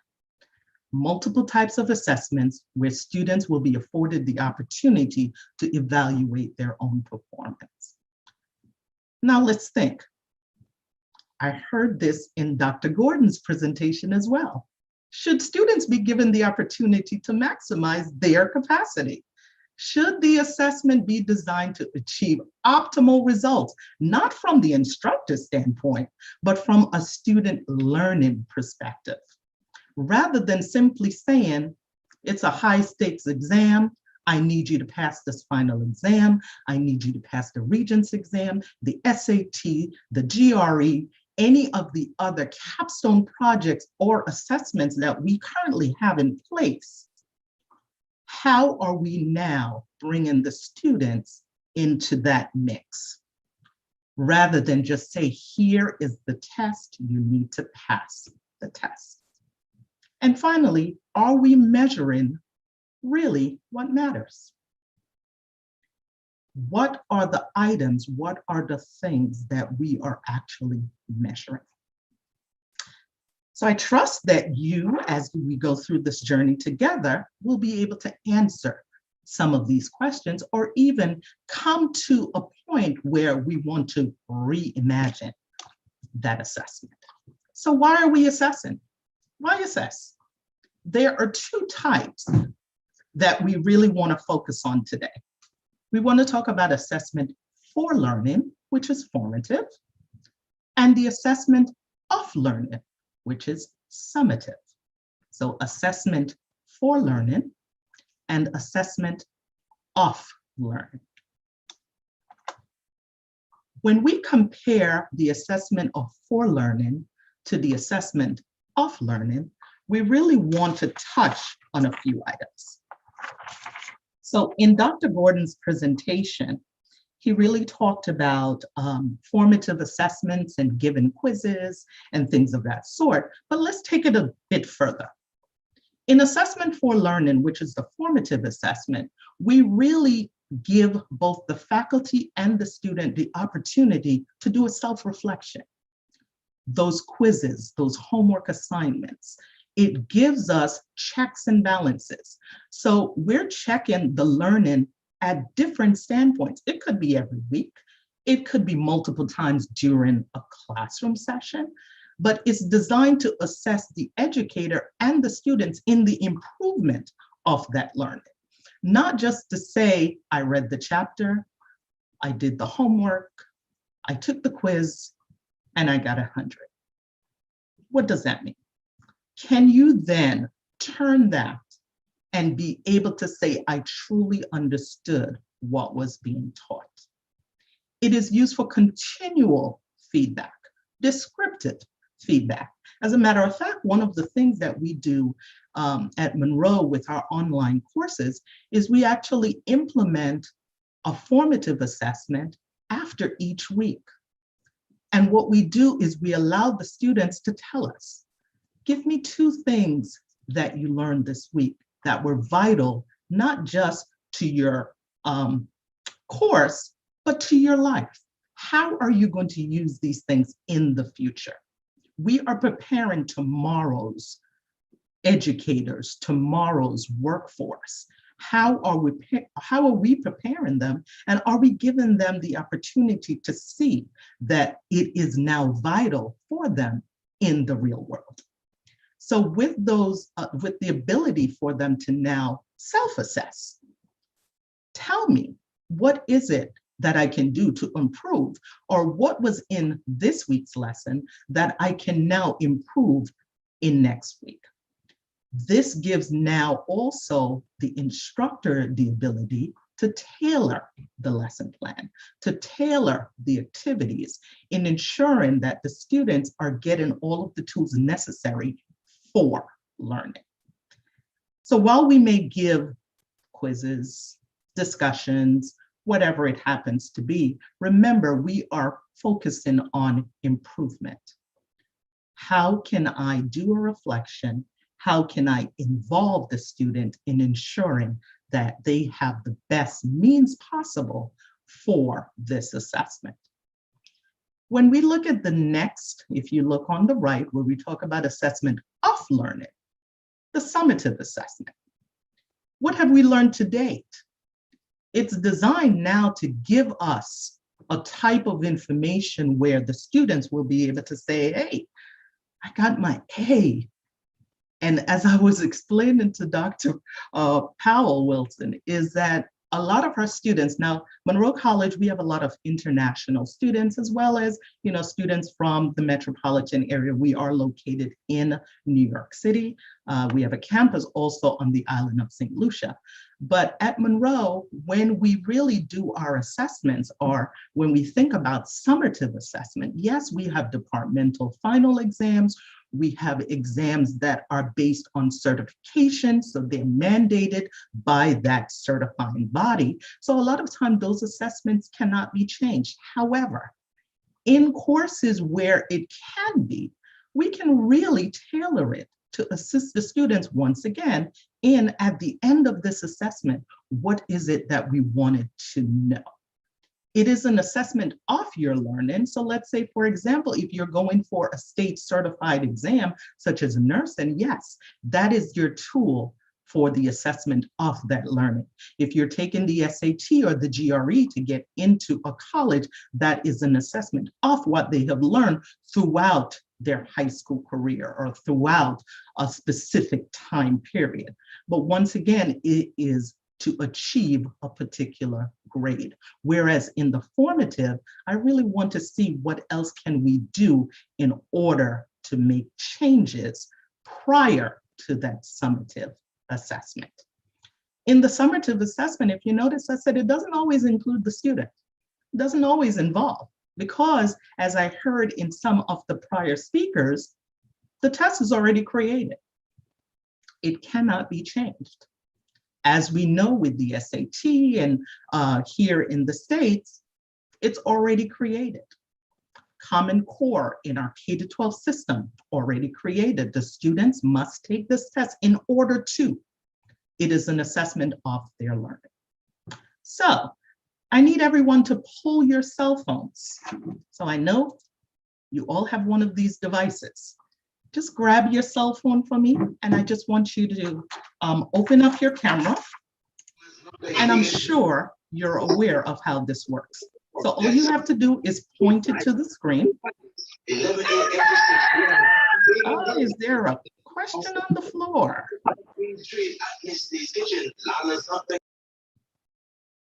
I'm sorry about that. Okay, so I just want you to take just a quick snapshot there. So just point your camera. I'm sure we're all used to now seeing these QR codes because they actually became so prevalent during the pandemic, where now any areas you go into, restaurants are using these in order, instead of giving you menus, you can order anything using a QR code. Well, guess what? you can use it in your class as well. This is a way of creating a quick assessment of your students, really just to see, are they with you? Are they paying attention? It gives you immediate feedback. So I just asked one quick question. How do you assess your students? We are all educators. As we think about access and opportunity, these are some of the things that we really left, or we took it for granted before COVID-19. We really were not thinking about, are we really worried about how many of our students have access to laptops or to reliable internet or any of those services? But now we really need to take a look and ask, how are we really assessing our students? Do they have access and do they have the opportunity? So did everyone get a chance? I trust that you did, and I will share the results with you at the end. So, innovative assessment methods. I've been tasked with really giving you some of the examples of what we do at Monroe for innovative assessments within our online environment. So a lot of times when we talk about online, we tend to think about students doing their work at the same time or on their own within a specific time period. Or it could be virtually, which is, and I may use that term as well, the virtual environment means similar to how they would sit in your classroom at a specific date and time, Mondays at 9 o'clock, they will then be coming into your classroom at that same time, except they're doing it remotely. So here are some methods that can be used in either virtual, a hybrid, or a fully online method. Once again, thinking about formative and summative assessments. Timely feedback is what formative, once again, I keep saying those words, timely feedback on mastery of the course material and the learning objectives. So timely feedback in order to give our students the ability to do a self-check, the ability to do some type of reflection, the ability to say, hey, if I got these 2 questions incorrectly and the feedback told me go back to this chapter, do I have now the ability to go back and resubmit? We heard that before, all right? Student-led discussions, put the learning in the hands of the students. So instead of just having a discussion forum and you're opening up for the entire class to do, you have a student lead the discussion. They are the ones who create the discussion, and then they will facilitate it in the same manner in which you can do it. You can do student-led discussion or group-led discussions. You can have them challenge each other. Give one group a pro, give another a con, and then let the learning come forth in that way. Low stakes group work. If your students are anything like mine, they don't like to work in groups. They don't want to work in groups. But for those of us who are in the workforce, we know you are going to have to work in a group sometime within your lifetime. So we give them those items in order to build. Remember, formative versus summative. Are we doing assessment for learning or assessment of the learning? Once again, formative assessment allows the instructor the ability to modify. So if we see something is not working, we can switch before it gets to the final exam or to that midterm or to that high stakes exam that we will be offering. Summative, however, is used to assign some type of grade, okay? I heard some of the questions before where it was asked if the student did poorly on the final exam or on the final project, do they fail the class? Why should it be one grade that really decide what happens to these students in a particular class? What we saw once again in the pandemic is that it really changed the way we look at even summative assessments. It changed the way we look at state mandated exams because New York really, we went into shutdown in the month of March of 2020. everyone was at home. Students were no longer in classrooms. And then this is where we saw really the disparities. This is where we saw that opportunity and access was not the same for each other. This is where we saw that our students couldn't take the Regents exams because they did not have the tools. So how did we then go about assigning a grade to these students? We really had to think of unique ideas. We had to say, we can no longer just give them a test. A lot of times our exams were on paper. So we really had to rethink that. We had to quickly make adjustments to a learning management system or an online quiz site or exam site. And there's tons of them coming up in the presentation that I can give you, where you can create quizzes or tests on the fly, different type of assessments and discussions. So what we ended up at Monroe doing for those courses where it was departmental exams or those type of exams that were just assigned by grade, state mandated exams, we really had to flip how those were provided to the students. So within our LMS, we created exams. Within our LMS, we created discussion forums. Within our LMS, what we did was, instead of giving an exam, we gave a project. And if the project included, for example, creating a sample size or going out and interviewing, because those were the type of assessments that were provided, we then had to create, let's say, for example, in our statistics class, where the students had to come up with a random sample of 50 individuals, and they would go out and create the sample size and then decide these were the results. We created something in Excel that randomly generated that, and we sent it to the students. So each time a student would open it, it would generate different numbers for them to use.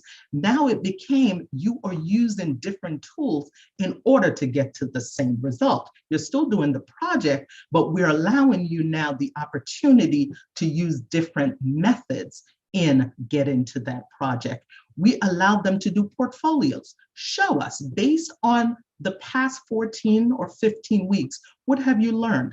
We created portfolios within our LMS, or we used a website such as Wix in order to see if the students really could show us, demonstrate that they have learned what we wanted them to learn, all right? And if you notice, the last bullet says instructors in all instances should provide rubrics, descriptive guidelines. What is it that you are trying to achieve? In all of our assessments, there must be guidelines. Students should be able to see what is the end result. Give them something to work towards. Then it doesn't become just a surprise at why did I get a 75 and not a 90 that I thought I was going to receive. And once again, students all want 100. Why didn't I get that A?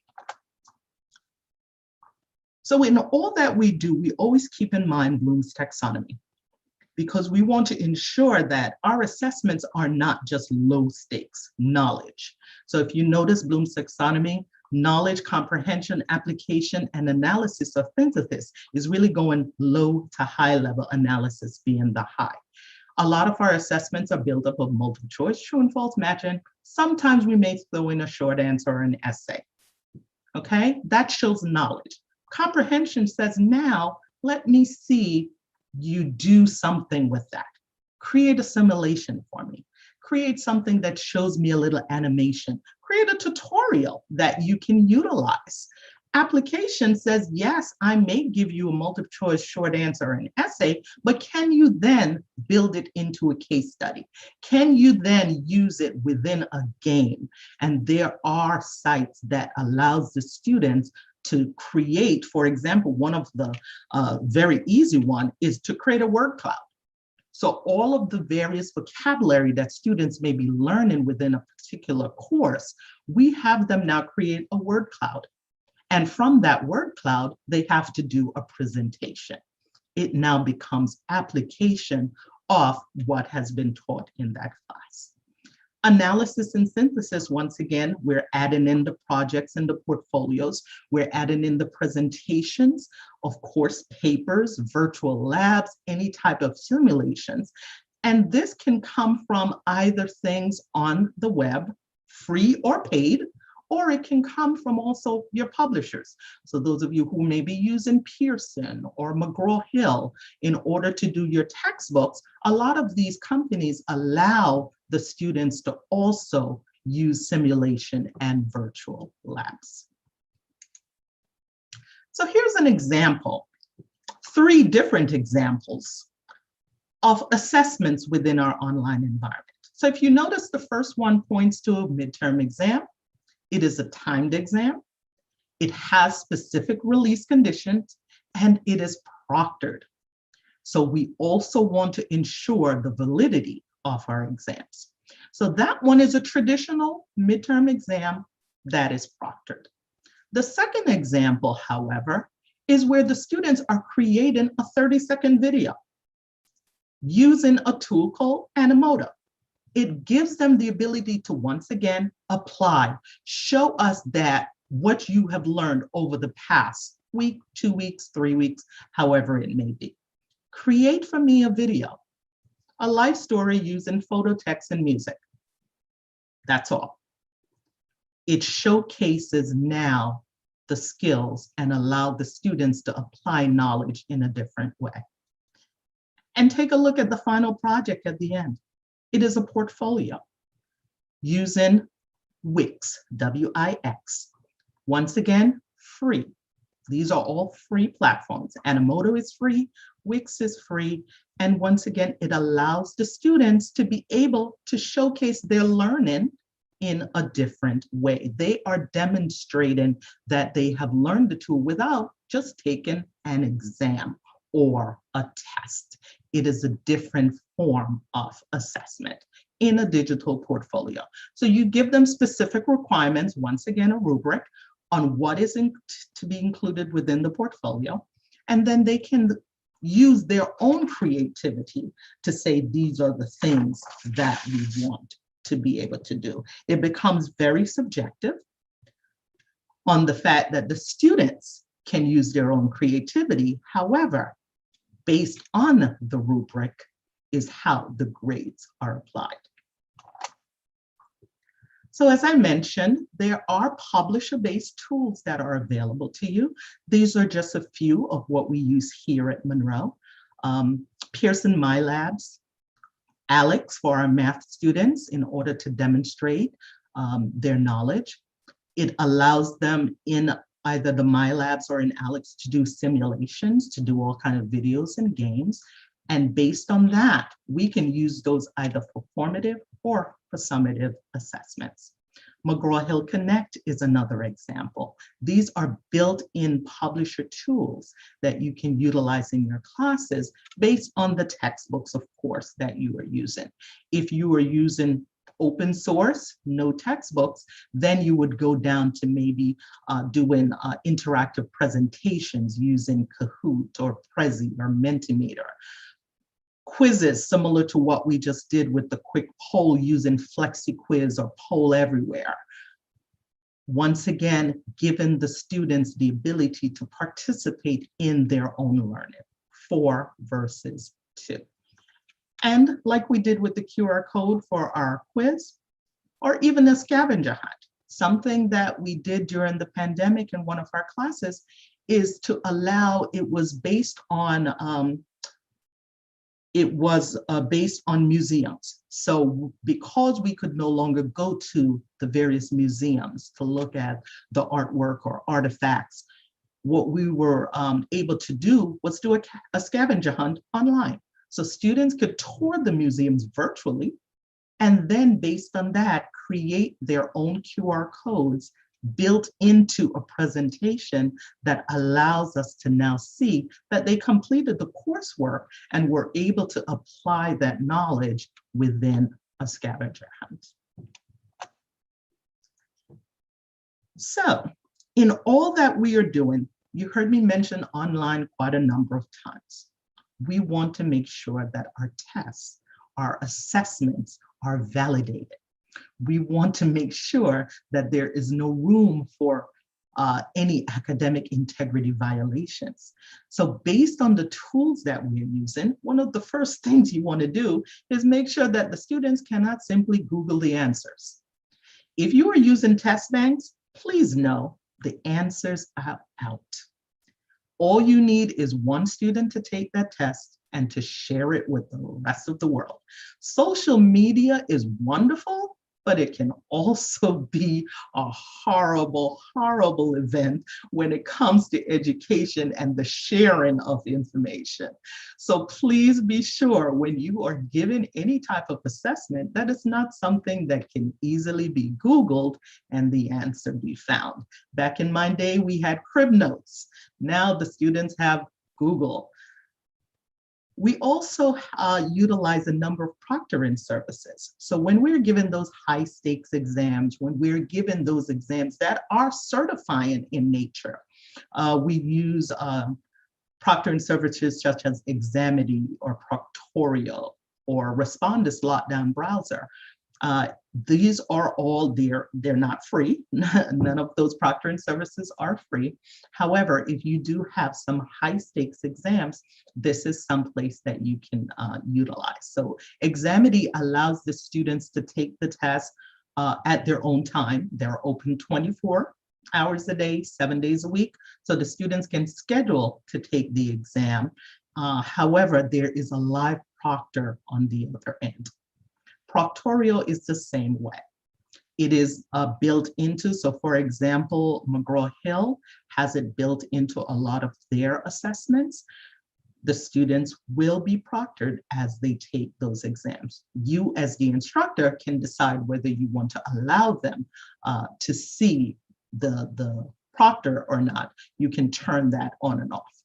Respondus Lockdown Browser is something that my faculty asked for. They pretty much asked, especially when we went into the pandemic.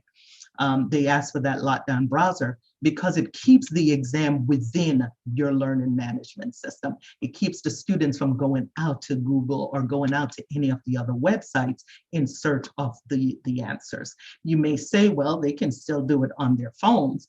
The monitor side of it is doing just what you see now. It's a live video. So it monitors us as we are going through. So you also want to ensure your exams are valid. So take a look at this. The future of our schools. How societies across the globe will change in the next 20 years. How will they change in the next 20 years? All right. So we know home learning is really what we're in right now, right? We do have some schools that will be reopening in September for on-site learning, but we had to quickly shift into that environment where everyone was at home. And we saw that there were a lot of challenges, especially with technology, the stability of the internet, the access. Do we have a stable internet provider? Do we have a computer? All right. But what we're seeing is a lot of parents now are asking, hey, you are telling me that my child has to come back into the classroom. How about if they want to stay at home? We see that here at Monroe. While we have on-site classes scheduled for our fall semester, we see that a large population of our students still want to be in the remote environment. They want to be at home. They want to be able to then log in to their classes, whether it is a virtual, a hybrid, or it is a fully online environment. But you have to think about the distractions, the enablers, the infrastructure. Those are things that are constantly under evaluation by not only the instructor, because it affects the students, because it can affect your assessment. So when you're looking at those results, please know it is not always about the teacher. It is not always about, a reflection, I should say, on the instructor. Sometimes it really is about the distractions or the access and opportunity of our students. So one more quiz. So if you will pull your phones for me, indulge me for another quick minute. please pull out those cell phones again and just answer this question. Do you think high stakes assessment will continue in higher education? Now, I think I know what the results are going to be based on the questions that I heard prior, but I also heard someone say that they wanted us to start writing some articles and do some research. So pardon me if you're a part of my research today. Will high stakes assessment continue in higher education? That is the question that we'd like to ask. So if you'll grab your cell phones and just please take a moment to just point to that QR code and answer that question for me, I would be forever grateful. So finally, we truly believe that every student can learn. Not on the same day, definitely not in the same way. That was said by George Evans. Michelangelo at the age of 87 says, hey, I'm still learning. Jacinth Coltman's motto is never stop learning. So as you go through the rest of the symposium, please remember, we are here to redesign. We are here to really reimagine. And we definitely want to know that questions are a part of your learning. So please, are there any questions? Thank you.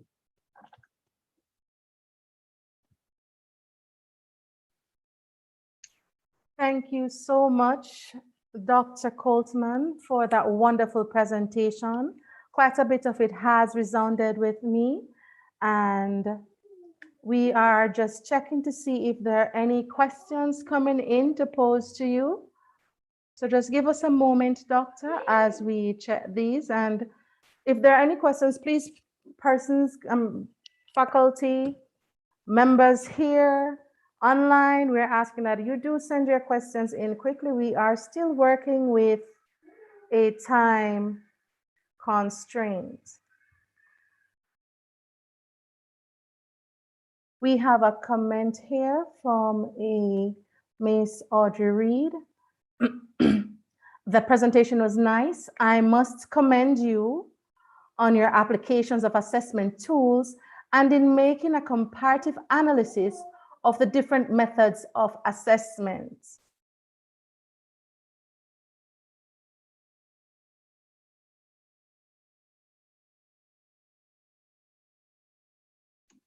I do thank you for that comment.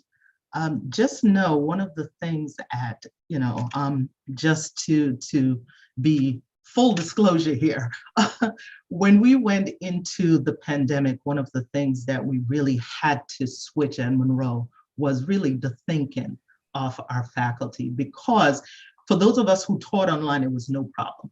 We were used to it. This is what we did, for the past 10, 15, 20 years. We were used to technology in the online environment. We were used to doing these type of assessments.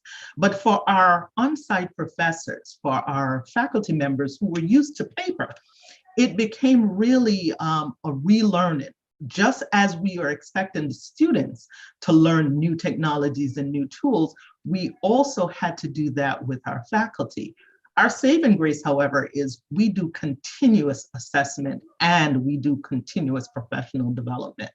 So our faculty knew that Blackboard was the learning management system and you were expected to do certain things within Blackboard. So that switch was not as detrimental to us as it may have been to other schools or faculty, because we truly believe in that. And I think if your faculty members, if the members of the CCCJ, if your schools and your partners will really take on that, the ability to really self-reflect, assess, and just keep doing that over and over again, you will see that any type of change that comes about is really for the benefit of not just your institution, but also your students as well. Okay, Doc, we have a question here from a Miss Nicole Bailey. I believe I've heard of assessment as learning. Can you speak to that? Does it really exist? How does it work? So assessment of learning is exactly what we were talking about when we said now the student can actually create their own questions. So you put the learning in the hands of the students. So where they are now creating that portfolio, that is their learning environment. They are now saying, I am applying, it becomes the application of the learning. As they go out into the workforce, internships is an application of their learning because the skills are now coming into practice. It is assessment as the learning environment. As they go into, so for example, our clinicians, our nursing students, our clinical students, our DMS students have to go into those environments in order to put that learning into play. It becomes assessment as learning. They are being assessed on the job, not so much within the classroom or with an exam. Does that answer? She has not responded if that has answered her question, but to me it has. The next question I believe here is a follow-up. She was asking, can we get the results of the quiz? And is there a specific website used to generate the quiz items?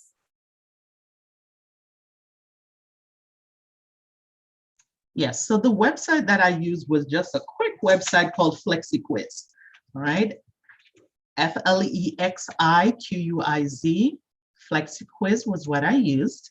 So let's see what the reports are. So on the first one, where we asked about high stakes, the summary results was that. The question was, do you believe that high stakes exam, oh, I guess that was the second, but in any case, do you believe that high stakes exam will continue in education, in higher education? 32 of you said yes, 11 said no. So 74%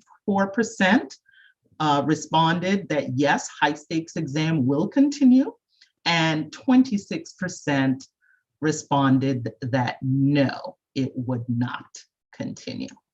All right, so that was the one on high stakes. Let's go to the other on how do you assess. On how do you assess, the response was, how do you assess your students? Not surprising. 6% said formative, 2% said summative, and 92% says a combination of formative and summative assessments. Thank you so much, Dr. Coltman. We have another question here from Thermute Solomon, and it reads, is that the same, and I'm assuming they're referring to the assessment as learning, is that the same as a diagnostic teaching? Diagnostic teaching in the form of? I'm not sure I understand the diagnostic teaching, because you can have that in the form of simulations, or you can have that in the form of, it could be also a diagnostic exam where the results are tailored towards the student's answers. So I'm not sure which one you're referring to.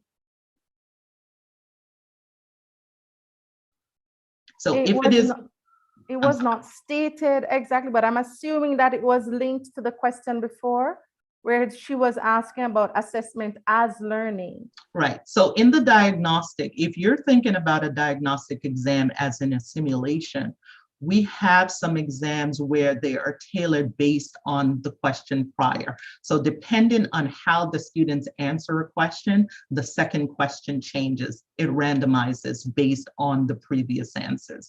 Then you can have also diagnostic exams that are based on skills. All right, so it becomes a skill level as well. So that's why I wanted to know which ones were you referring to.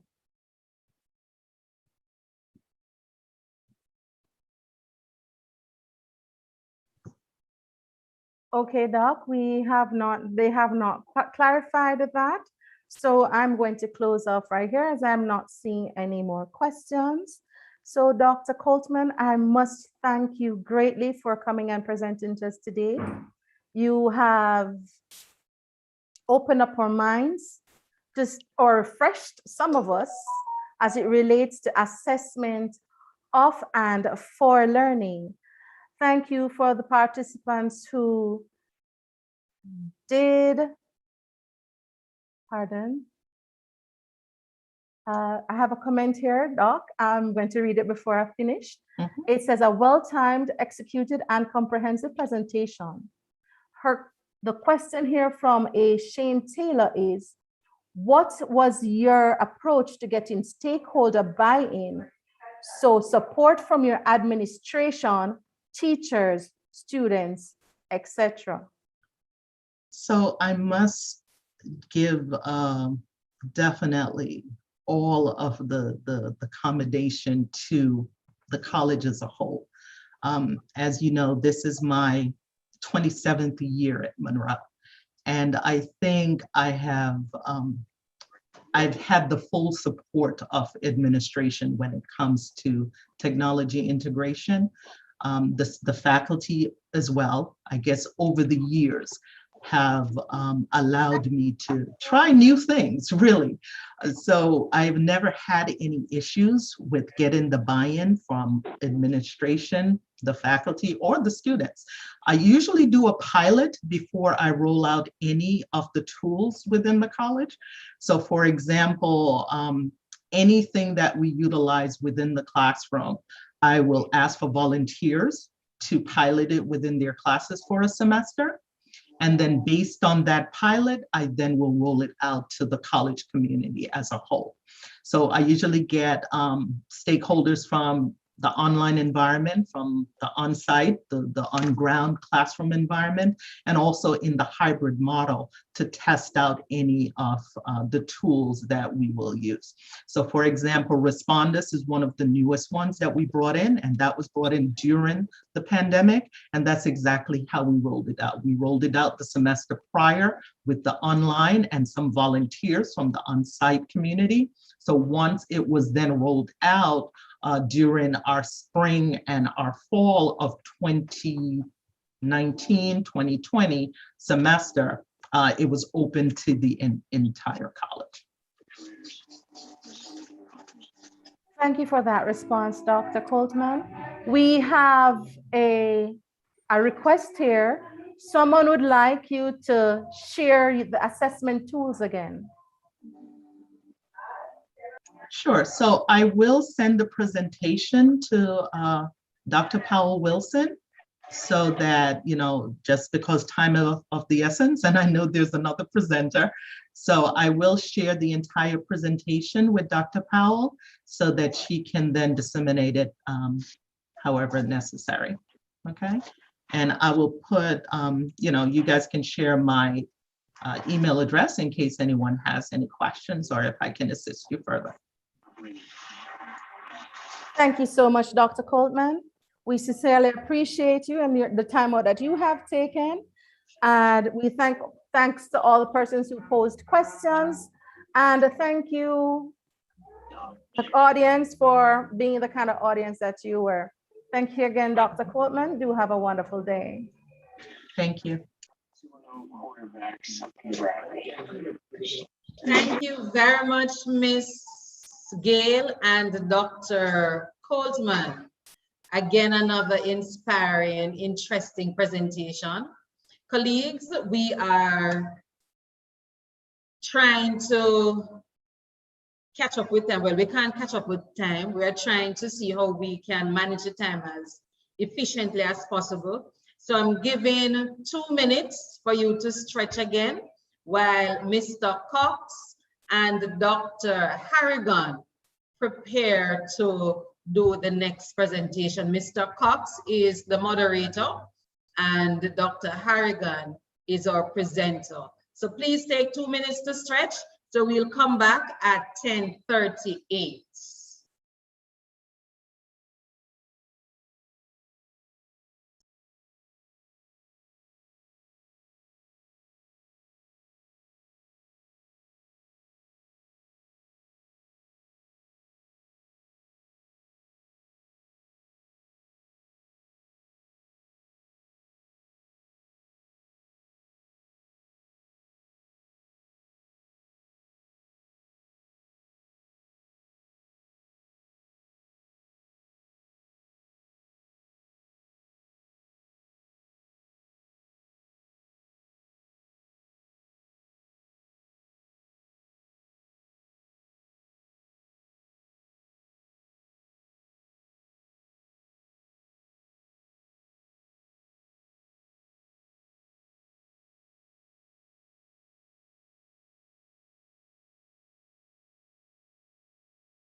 Okay, welcome back.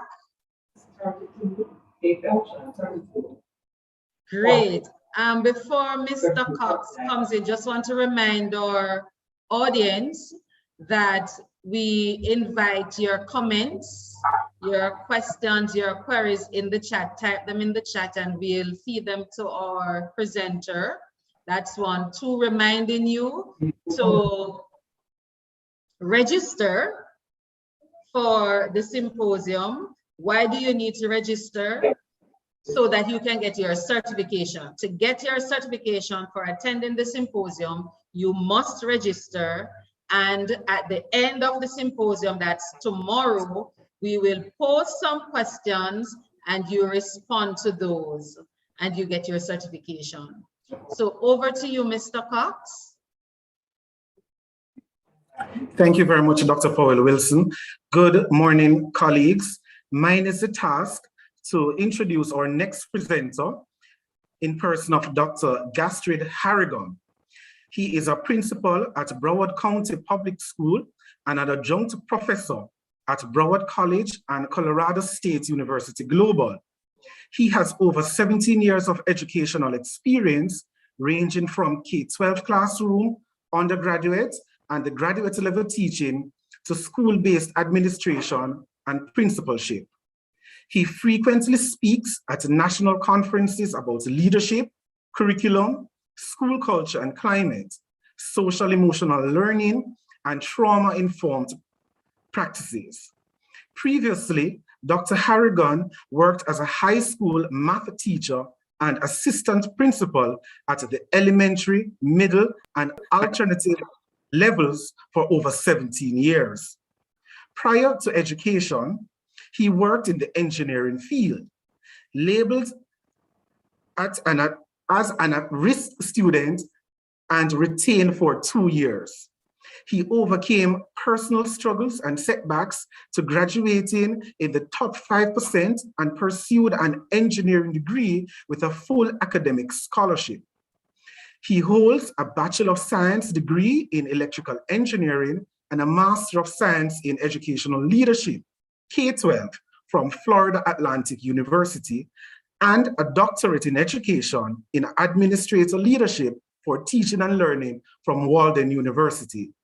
He's married to Deborah, and that union has produced 2 sons and a daughter. Ladies and gentlemen, please make welcome Dr. Gastrid Harrigan. Good afternoon, everyone. Can you hear me? Yes, we can. All right. Good afternoon, everyone. And before I get started, I just want to thank you, Mr. Cox, for the introduction. I truly appreciate it. And thank you so much to Dr. Wilson for this invitation. And I just want to thank everyone for making today possible. Everyone who was involved in the planning process of making today possible. So I know we are pressed for time, so I'm going to move quickly. My session is on assessment reimagined, innovative approaches to engage and assess students, both during and post-COVID. For those of you who are on Facebook, on YouTube, I have posted a link that we're going to use to engage in some interactiveness. So please click on that link, and in a few minutes, we'll be able to jump in and share your thoughts. So these are the goals for this session. I'm not, because of time, I'm not going to read it to you. But again, the goal here is to share some ideas that you can take and use into your classroom. I must also say my colleagues prior to me, Dr. Gordon and Dr. Coleman, did an awesome job. And truly some of the things they have shared are also in my presentation. So they have done a great job in sharing some of those information. So some stuff may seem a repeat. For those, we'll maximize the time by moving expeditiously. These are some of the ways you could connect with me on various social platforms. To get started, you can join, we're gonna answer these questions on Nearpod. You could use the link if you are watching on YouTube Live. I put it on the link. It should be under my school name, Cypress Run Education Center, or you could, on your devices, use join.nearpod.com. I'm going to unshare for a minute so that way I could see who's joining me answering these questions. What is assessment? How do you use it in your classroom? We are pressed for time, so we ask that that you quickly join me into this session.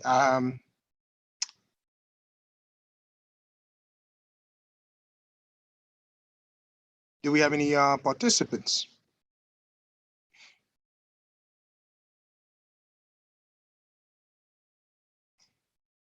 I'm going to bring back the PowerPoint.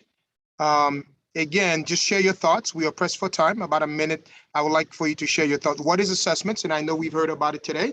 And how do you use it in your classroom?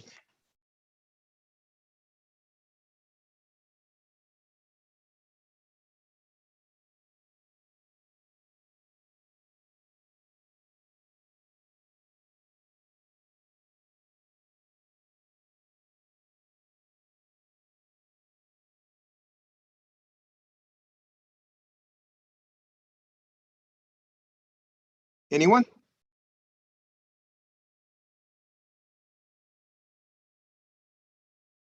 Can everybody see my slide?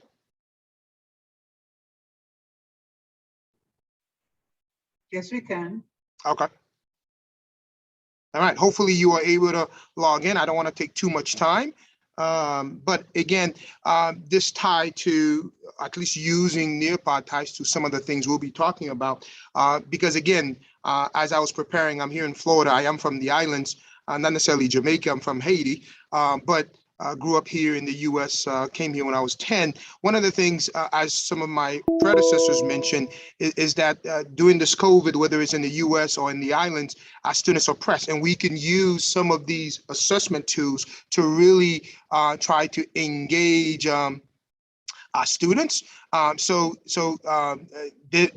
some of the ways. All right, so we have few participants, so we're gonna go ahead and begin the assessment. So you'll see it on the screen.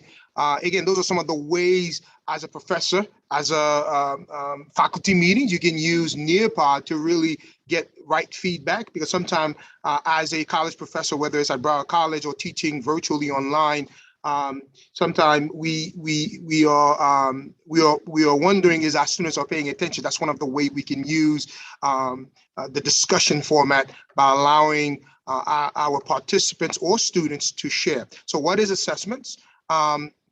If you jump right on, then here we go. And what you will see on your device as you share your thoughts, you could click on the heart. If you see something that you like, a statement or comment that you like, and you really like it, you can click on the heart and says, oh, this really connects with me. Thank you for those of you who are jumping on. Again, if you are watching us live on YouTube, the link is also is in the chat, so please jump in. Thank you.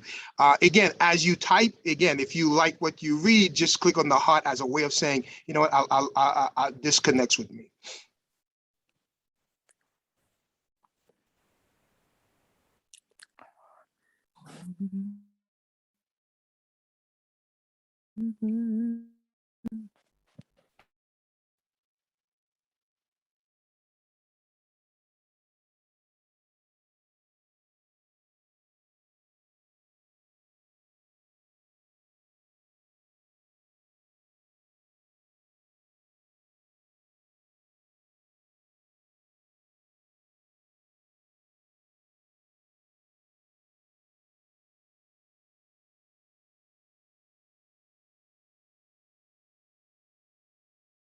Again, I want to thank all of you for participating.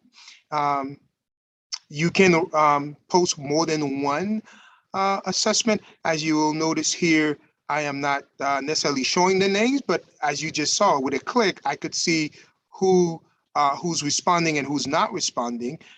Again, you could make it anonymous depending on the class, depending what you're trying to get. Again, it up to you as a professor if you want to show the student's name, if you want to remain anonymous. But again, you could turn that on.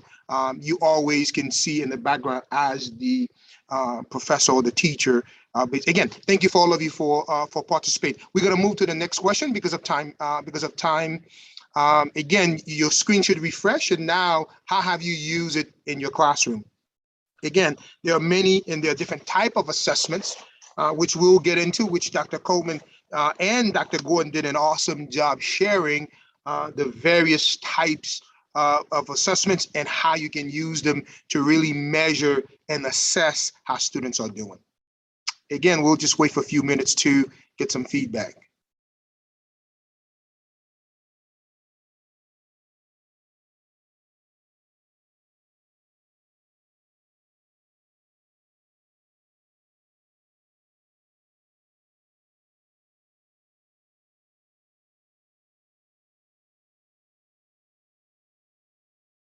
As expected, the feedback, the responses, I should say, that we are getting through both of these questions, obviously, are right on point. Obviously, as professors yourself and working at the college level, you definitely have a wealth of knowledge and understanding in bringing your experience. So I want to thank you again for your participation and continued participating and sharing your knowledge here. Again, as you can see, this collaborative board allows everyone to participate, right? I can look and see who's giving me feedback, who's sharing and who's discussing. And it allows each student, regardless of where you are, as many of us are throughout the world right now, and still are able to participate. So this allows us to really innovate some of the way we deliver instructions. Again, I'm going to move on because I'm pressed for time. But again, I'm going to leave it on in the background. You can continue to type, share your thoughts. But again, thank you to all of you for participating in that. So again, many of you shared, your thought and thinking about assessments. Again, assessments is the process of gathering evidence, right, about what your students know, how they're able to use that, right? If you're doing an alternative assessment or a project, basically their disposition toward that specific content area, and you could use that assessment to make inferences, right, to draw as evidence of either student master the learning or they're still struggling and we need to make some adjustments. Again, assessment is just an episode of learning, especially if it's not in a summative assessment, right? It's an episode of learning, depending when you, in that semester, in that quarter, when you give that assessment, it's just a slice episode. And I think Dr. Gordon spoke about that, not using just one assessment, one quiz, one test, one summative assessment to dictate the grade, but using plethora, many and different types. Again, it's a process of gathering evidence of what students can do. What are some of the purposes? My colleagues did an awesome job, including the chief assessment officer earlier, talking about how they use assessment at the colleges. Again, the four major purposes, again, is to evaluate students' achievement, monitor the students' progress, which is where really my presentation really focused on, but also to evaluate programs, and from the college department and assessment department level, making instructional decision, both from as a program standpoint, both as a professor, both as is this specific curriculum, is this specific program meeting its outcome? If students are in automotive, are they passing the automotive certification test? Then that determine, is the teaching, right, that's being delivered, is it effective? Is that program effective? So again, we could use these assessments to really make informative decisions. And as professors, teachers, educators, we could adapt, shift our teaching practices to make sure students are learning. There are two major types of assessments, formative and summative, as my predecessors indicated. Formative assessment, obviously, it's the assessment, right, that is taking place in the classroom, right? The goal of it is to improve teaching and learning. The goal of it is to assess whether students are getting the material, the lesson that you're teaching. And I like to tell my teachers, because I'm a school principal and right now we're in the middle of the school day, that we shouldn't have to wait till the summative assessment to know that students did not master the lesson or meet that specific standard, because there are a plethora of formative assessment we could use, whether it is entry ticket, whether it is exit ticket, and we could use different digital tools, which we're going to talk about, to really facilitate that. And obviously, summative assessment, which all of us are accustomed to, is the final test, it's the exam, it's the standardized test. Again, formative assessments allow us and the students to really clarify what good performance is. It also help us to reflect, both the student and the professor. Are my students learning? I like to say this to especially my teachers, is that if the students didn't get the lesson, you didn't teach, right? You didn't really deliver, because it's all about learning. It's all about growth. It is all about making sure that students are learning, mastering that content you are teaching, obviously at their own pace. But those formative assessments, if designed properly, could help us to improve teaching and learning. Because at the end of the day, it's all about making sure that students are learning and students are progressing.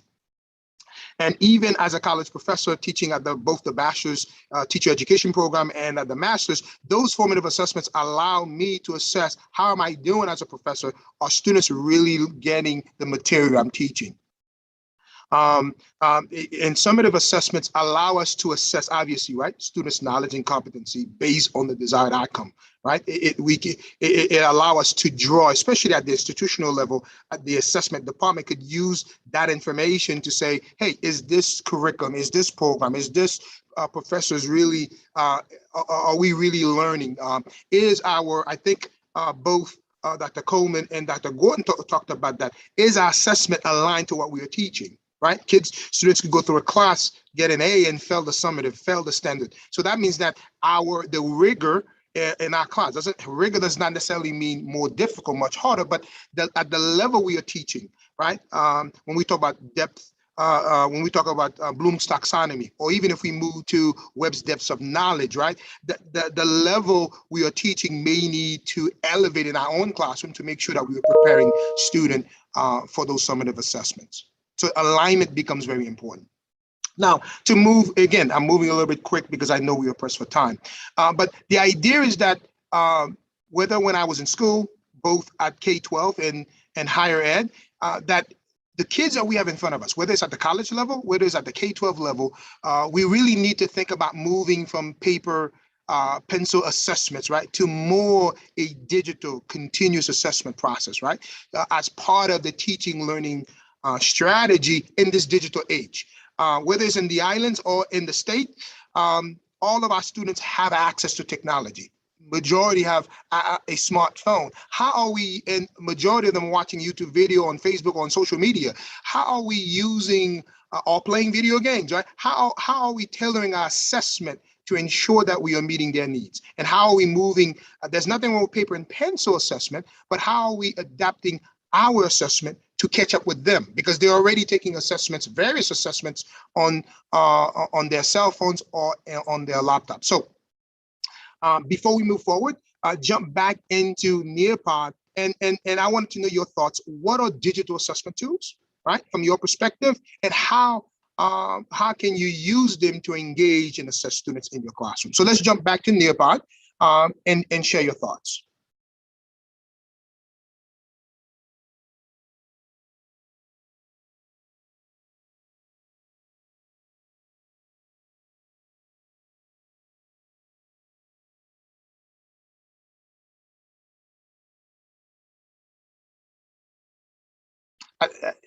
Again, we are jumping back to Nearpod, and please share your thoughts on your device or on your laptop. What are digital assessment tools, right? And how can you use them to engage and to assess students in your classroom?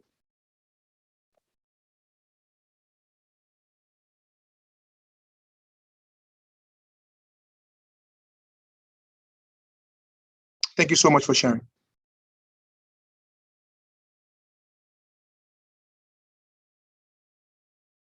Again, after you're done sharing your thoughts, you can share more than one post. I invite you to read other colleagues by scrolling up, depending on the device you're using. If you're using a cell phone, sometime you may need to scroll up and scroll down to see your colleagues' feedback. And if you like it or if something connects with you, go ahead and click on the heart to indicate so. Again, thank you for all of you who are participating. If you just join us and you're unsure what we are doing, again, and especially if you're on YouTube live, you will see the link. You could click on that link to join the conversation.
Awesome. I see that through your posts, some of you are sharing on some of the digital tools I will be sharing. That's awesome.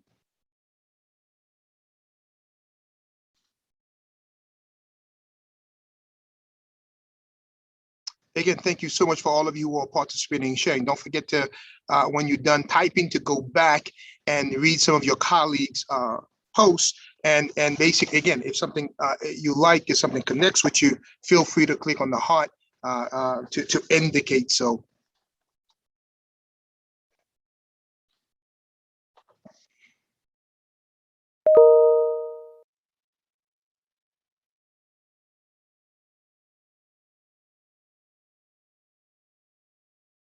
Okay, awesome. Due to time, we're going to jump back to the PowerPoint. Again, thank you so much for all of you for participating. Truly appreciate that all of you are participating and joining in on the conversation. You could continue. I'm going to leave it on running in the background as I get back to the presentation here.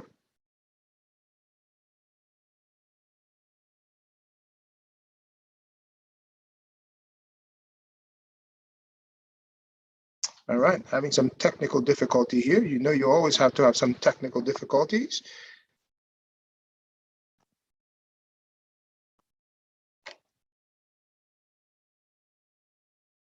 I am so sorry here.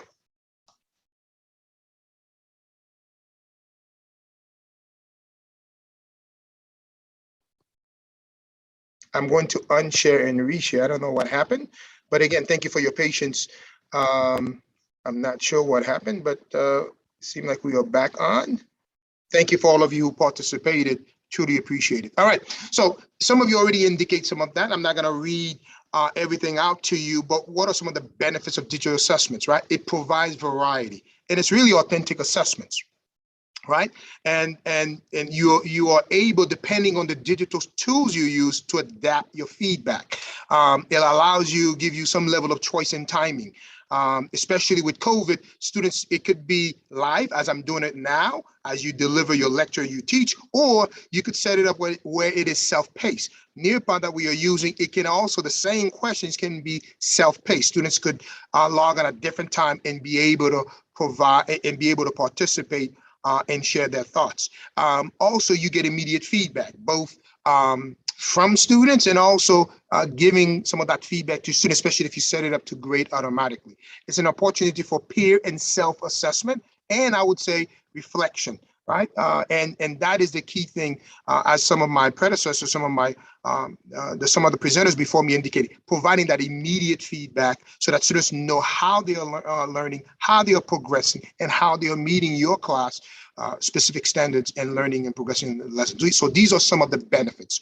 What are the impact of digital assessments, right? The goal is that it enhances the student experience. It becomes more engaging. They're not just sitting there and getting, right? We know most of us, or if not most students, remember about 10% of things that is said to them, right? But if you involve them, they are hands-on, they're discussing it, it increased to 80-90% of retaining that information. So it enhanced the experience, it improved the student's outcome, and also, you know, with technology improvement, it allows you to balance the security and equity trade-off, and that becomes very important. But the key thing for this presentation, or using digital tools for assessment, is really improving the student experience, which would make it more interactive, which forces them to get involved, discuss, therefore they retain more information, therefore they improve their outcome in the classroom. Now, take a minute and read this quote.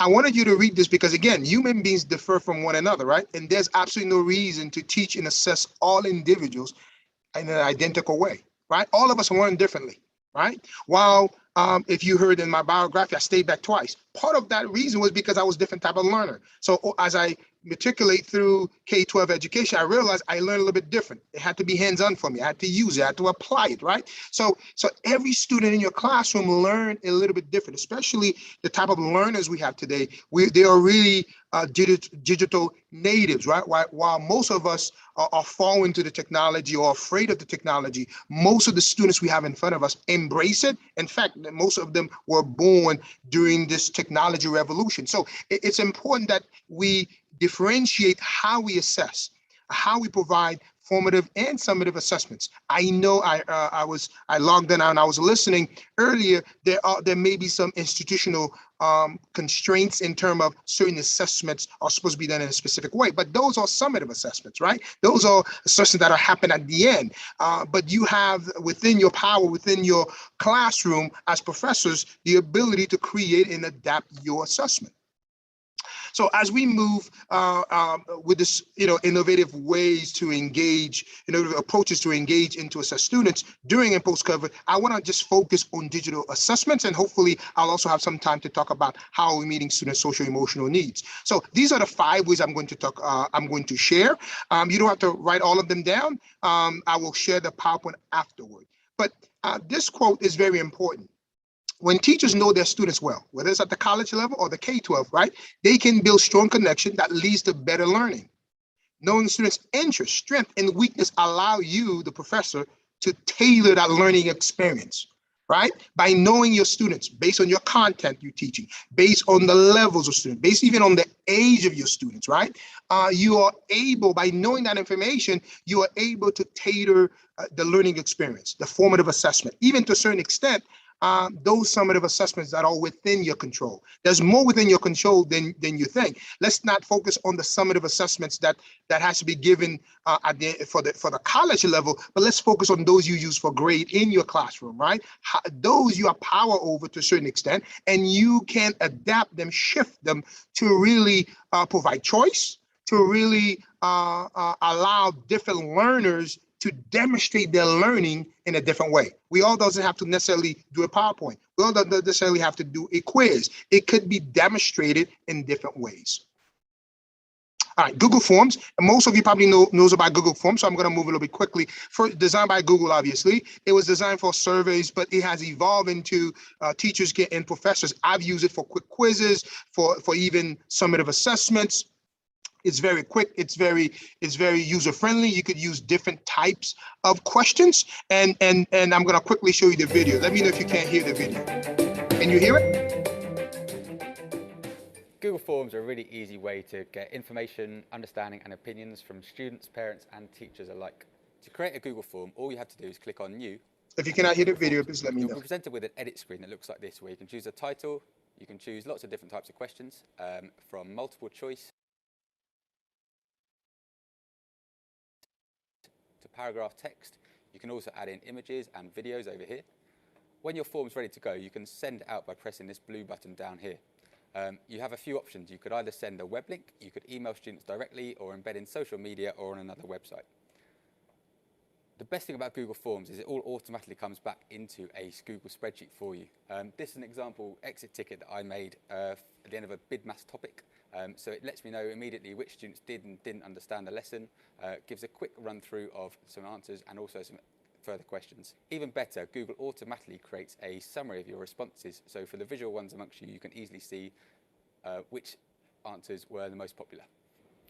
Good luck creating forms. They can be used for anything from student surveys, in-class tests, pre-topic tests, or just sign-up sheets. Again, I've used Google Form as both a quick exit ticket. Exit ticket, if you're not accustomed to it, are things you can use before students leave your class. They have to complete this specific exit ticket. It could be questions. It could be really is to assess that day, did the students get and understood my lesson. The other one you can use is Kahoot. I love Kahoot. The reason being I love Kahoot is because it's game-based assessment. I've used it both K-12 and I've used it at college. In fact, when I first started using it at the college level, the students loved it because, again, you get to create the questions. So it can be any questions you want. But the fact that it's game-based, bell is ringing here at the school. The fact that it is game-based means that students get to compete with each other, especially if you're using it live. You could, again, host it as a live game in the classroom, or you could set it up as assessment where students go through it on their own. But whichever format you use, especially if it is live in the classroom, is very interactive. It's game-based. Students love it. Again, it gives you different options, and it allows, again, students can log on using any device to participate. And why students love it? Because most of your students, even at the college level, they are playing video games. So the fact that it is game-based makes it very interactive, and students love it, both at K-12 and especially at the college level. Hi, we're Kahoot. We're on a mission to make learning awesome. Our game-based learning platform is used by millions of people all over the world: teachers, students, company employees, and lifelong learners. Kahoot makes it easy to create fun learning games or trivia quizzes in minutes, anytime, anywhere. We call them Kahoots. It works for any subject, in any language, on any device. You can also discover and play existing games. There are millions of Kahoots in our library. Kahoot can be played in a live setting with questions on a big screen, or on your mobile device where you see questions and answers on one screen. As well as in schools, Kahoot is played in companies, at events, and even parties to make learning awesome. Sign up today at kahoot.com. Let's play! Again, because we were pressed for time, if I had time, we would do a Kahoot game for each one. But again, those are different tools you can use to really assess students. And the fact that they are interactive, game-based. Again, you design those questions. Obviously, you could use pre-created questions that other teachers shared. But again, you can use them both in faculty meetings, right? Or using them as in the classroom to engage. This one, I think, for our traditional professors, you will love Edpuzzle. Why? Because Edpuzzle is an interactive video website, right? That allows you to turn your video into an assessment. So I don't know if you ever, I know I've had this before I started using digital tools. You assign you assign the students a chapter or two to read, and they show up to class and you try to have discussions, and it's in the middle of the presentation, you realize nobody read the chapter, right? Nobody watched that video you assigned. But guess what? With Edpuzzle, you could take your own class lectures, or you could take a specific video on that content and upload it. And Edpuzzle allows you as a professor, right, to embed questions, embed comments, and whatever it is that you want to share in that video. You could take things out if the video is too long. But the key thing about Edpuzzle is that your own lectures or video, it allows you to embed questions, and students can run through those questions, right? So they have to answer it. So in the middle of the video, you can you could force them in the middle. You could put question in the middle of the video and says, now answer these 2-3 questions. So now they have to pay attention to be able to answer those questions properly. Or in the middle of the video, you could stop and your own voice, share interesting facts, summarize the content. But again, it allows you now to not just wonder, did they watch the video? Not just wonder, did they do the homework? But now you are able to assign it and see who did, who did not. And even before class began, you could say, hey, listen, I noticed you didn't watch the video, or I noticed you failed all the quiz, or in preparation for that specific class, let's say you assign it for homework, you already know who understood the content, right? Especially if you shared it as a flip model. And if you don't know the flip model, it's the idea that instead of assigning specific assignment, you assign your lectures, your lesson as homework. So that way, when students come to class, they already heard your lecture, they already heard your lesson. Now you could spend more time on collaboration, you could spend more time on discussion, you can spend more time on ironing out concepts, ideas that they didn't understand. But whatever way you use it, it's up to you. But the beauty of it is you could take your lectures, you could take any videos and embed questions and really use that to drive instruction when students return back to class. You could use it in the middle of the classroom, right? Self-paced. You could assign it for students to do before coming to class. That is the beauty of Edpuzzle. And I think if you're a traditional professor, you will love that. Want to create amazing video lessons in minutes? Edpuzzle is your missing piece. With Edpuzzle, you can choose from the millions of videos available from YouTube, National Geographic, TED Talks, Khan Academy, and more.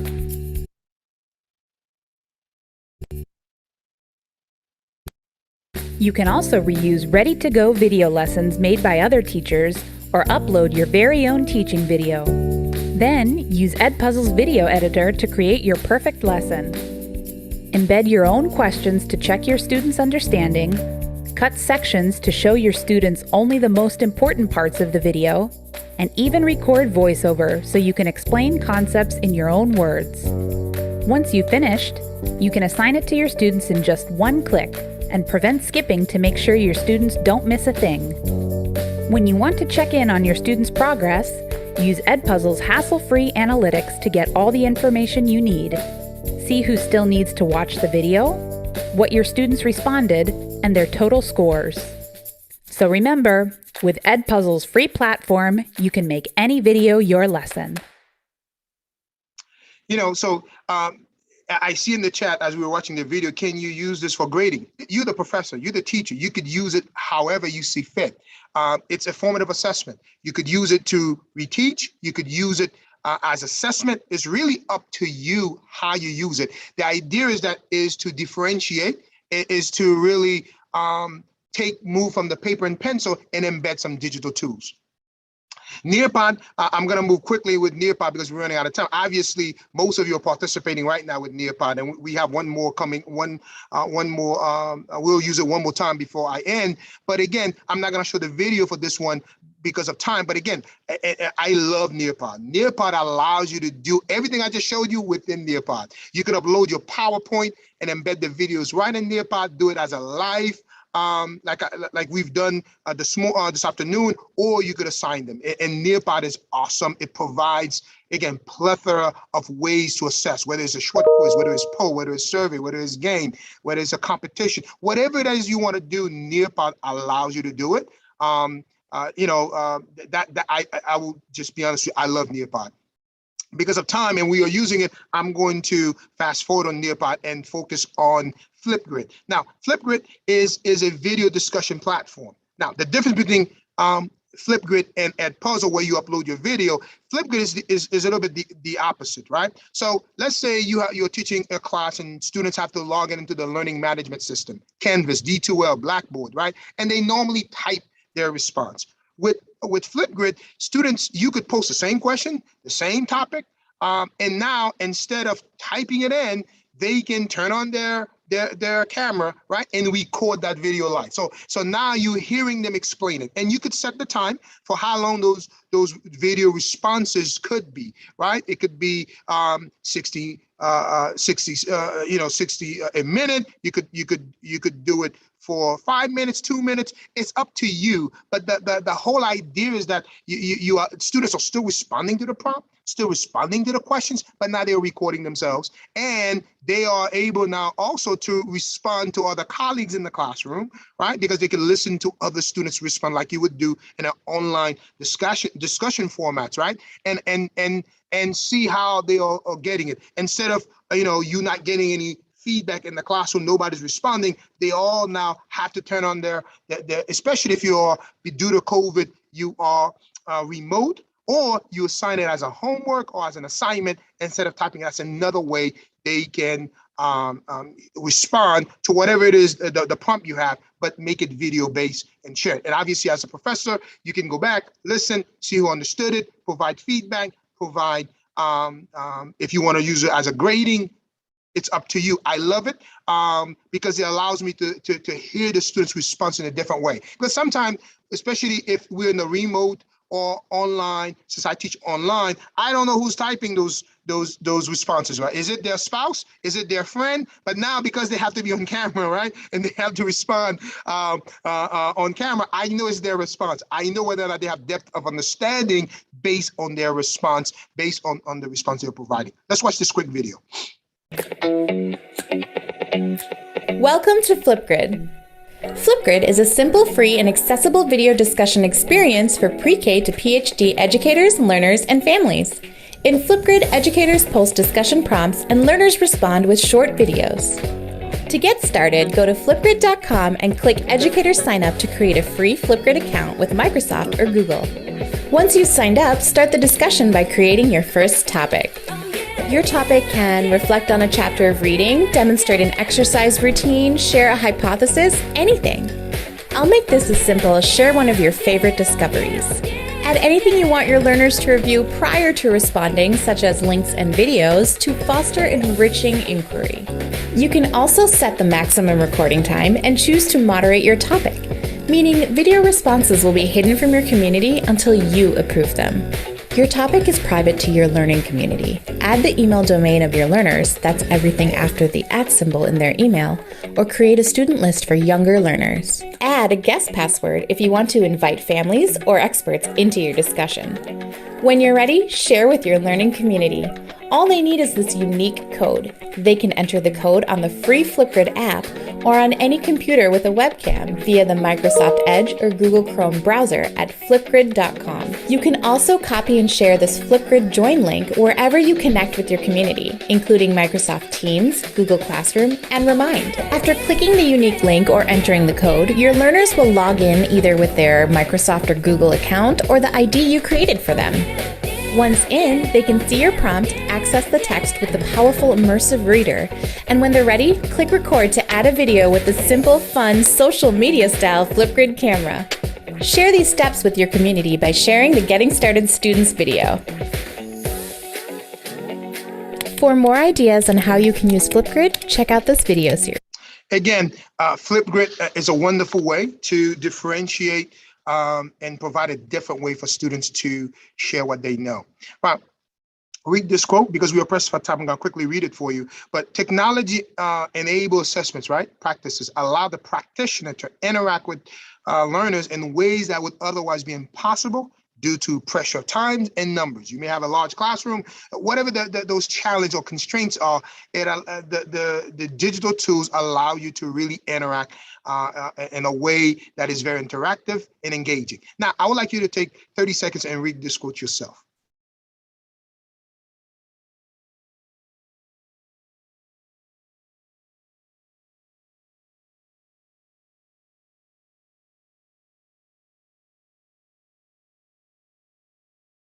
This study just came out right during over the summer, and then they surveyed undergrad students, right? And 61% of them indicated that they would like their assessment to be delivered online or through some combination of online and in-person delivery once this pandemic is over. So even though I don't know, those of you in the island, you may, I don't know where you at in your COVID challenge. I know right now in Florida, we are the epicenter, right? While we are still open, but depending on where you are, whether you remote or face-to-face, students are saying, at least college students are saying, listen, even after this pandemic, we want to some of our assessment to be digitally based instead of just a paper and pencil. Now, I would like to transition from your formative and summative assessments. We are pressed for time. And move into and ask this question really to everyone at the college level, whether it's administration or faculty. How are you assessing, measuring, and supporting students' social and emotional learning?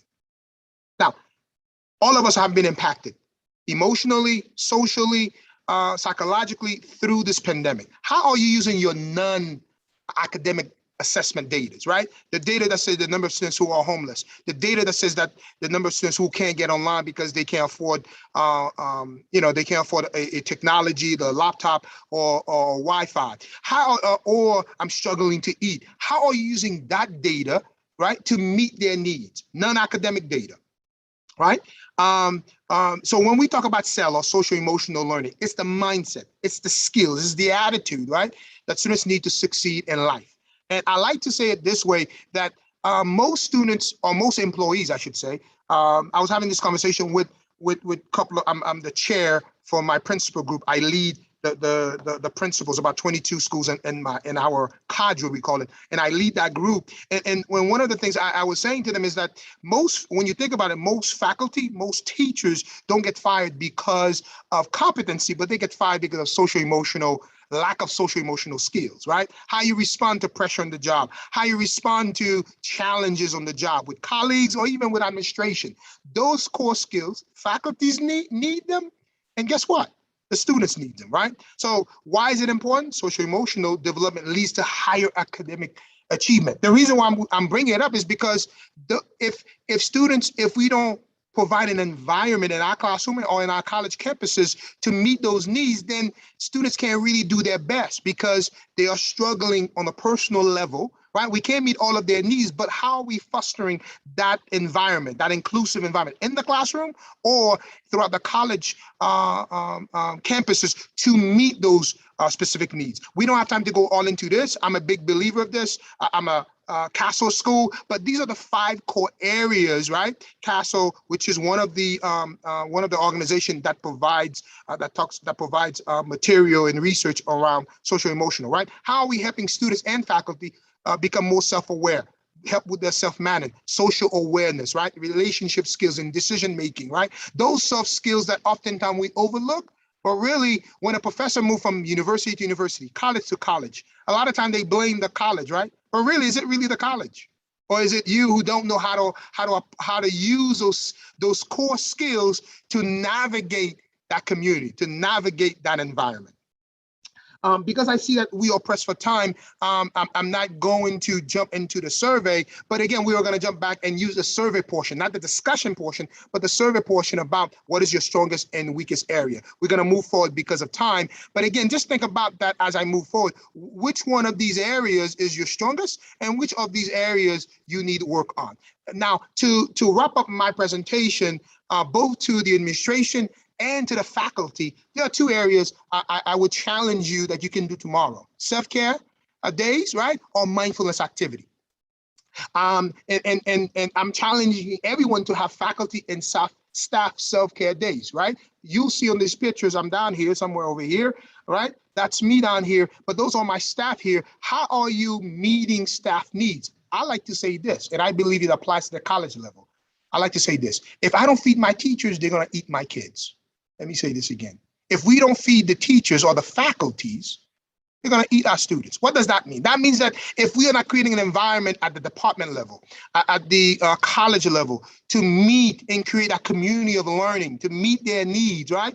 Faculty needs, then they take that stress, they take that burden on our students. So again, it's very important. A lot of time, colleges and school, we say we don't have time to do it. And I would say you must do it. You have no other choice because again, that ends up boiling itself into the classroom. These are some of the things that we have done. And I'll be honest with you, all these things we have done have been all free, right? Because I partner up with community-based organizations. There are hospitals, there are doctors, there are different people you can partner up that will provide their service, right? And get some exposure while they meet staff and faculty's needs. Again, those are just pictures I'm showing you of things we've done. As you can see, not everything has been on campus. We've had bowling. I brought in therapists free of charge to give my staff massages, again, self-care days, different things we provide to meet their needs. Again, if we do not meet our teachers' emotional cell needs, they are going to eat our kids, right? They are going to come in and be stressful, especially during this pandemic. Again, this is our plan for 2020-21.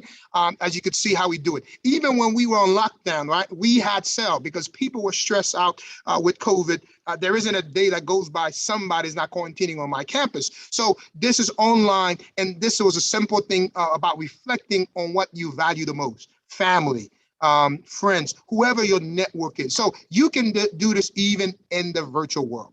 The second thing I challenge that we all can do is mindfulness activities, right? As a professor, how are you starting your day? So at the college level, right, typically I start with jazz. Sometimes I change it up and play a music. Sometimes I do a check-in with students. That takes about a minute or two to check in with them. How are you doing? Do you need a minute to breathe? Do you need a second to wrap yourself? What's going on? I'm not a therapist. I don't get into their personal business, but allowing a moment to let them know it's okay. It's life, and you're gonna get through this. And when students are able to wrap their thinking, guess what? Take a brain break.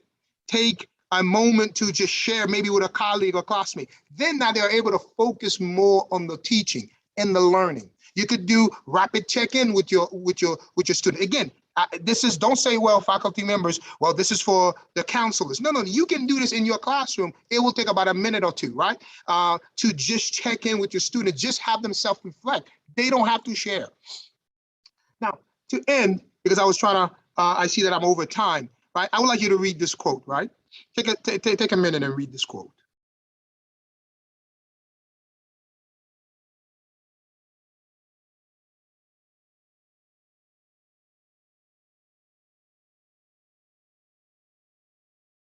Not everything that can be counted counts.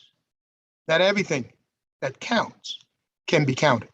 So as we talk about innovative approaches, yes, use digital tools, but also use the non-academic data, right? As a college, as a department, as a faculty, to really provide an environment where students feel welcome, they feel supported. You know, I've had students who show up to class and says, you know, in tears because they're dealing with some medical conditions and family due to COVID. I said, listen, take the day off. I'm recording the lecture. I'll send you the notes. Take a moment, right? For that student, that's what's more important. Or they could sit to my lectures. They're not listening anyhow, right? But by meeting their needs, when they have a moment, look at my lecture or look at the notes, they are able to focus now once they meet that immediate need. At the K-12 level, I like to say, well, if we don't feed the kids they're on a hungry stomach, they can't really listen in the classroom. The same thing at the college level. I found that when my students walk in, whether it's on the virtual world, face-to-face, you know, creating that inclusive environment, sometimes they say, just give me 5 minutes. Let me just step outside and recollect my thoughts. It's okay. Go ahead and recollect your thoughts when you're ready to rejoin us. Just that specific moment. Tell them I care. Tell them it's not about just me delivering content, but it's about me as a human being connecting with you and meeting your specific needs. Again, I want to thank you. I know we are pressed for time, but I want to thank you so much for allowing me to present. These are some of the ways you could connect with me. Thank you so much. And this time I'll take any questions anyone may have. Thank you very much, Dr. Harrigan. Can you all hear me? Yes, I can hear you. Thank you very much, Dr. Harrigan, for that riveting presentation. I am pleased with the seamless manner in which you infused the assessment tools in your presentation and ensured that the participants also had an opportunity to engage using those tools. I really hope that my colleagues will use some of these tools going forward, and I hope that Nearpod, right, and the manufacturers will use you as the face of marketing for this educational tool going forward. So at this time, I'd like to invite the questions from my colleagues who are a part of the session. But while the questions are coming in, I have a question that I'd like to ask. You mentioned about the non-academic data, right, and how it influences instruction. With the concomitant issues and things that lecturers and teachers are faced with in terms of presenting their lectures, going to classes on time, marking scripts and all of that, do you think that it is the support staff, i.e. enrollment unit, the registry services, the counselors within higher education spaces should use that non-academic data as opposed to the classroom teacher themselves, or it should be a more collaborative effort? Good question. Definitely, as professor, we're under time constraint. When I walk into my classes, depending on the session I'm providing, I have within an hour to 3 hours, depending on what track I'm teaching. But I believe it is both. Now, the bulk of it, I would say, for the non-academic data fall on the faculty, fall on the administration, the department to create activities on the campus, both virtually and physically, to meet those needs.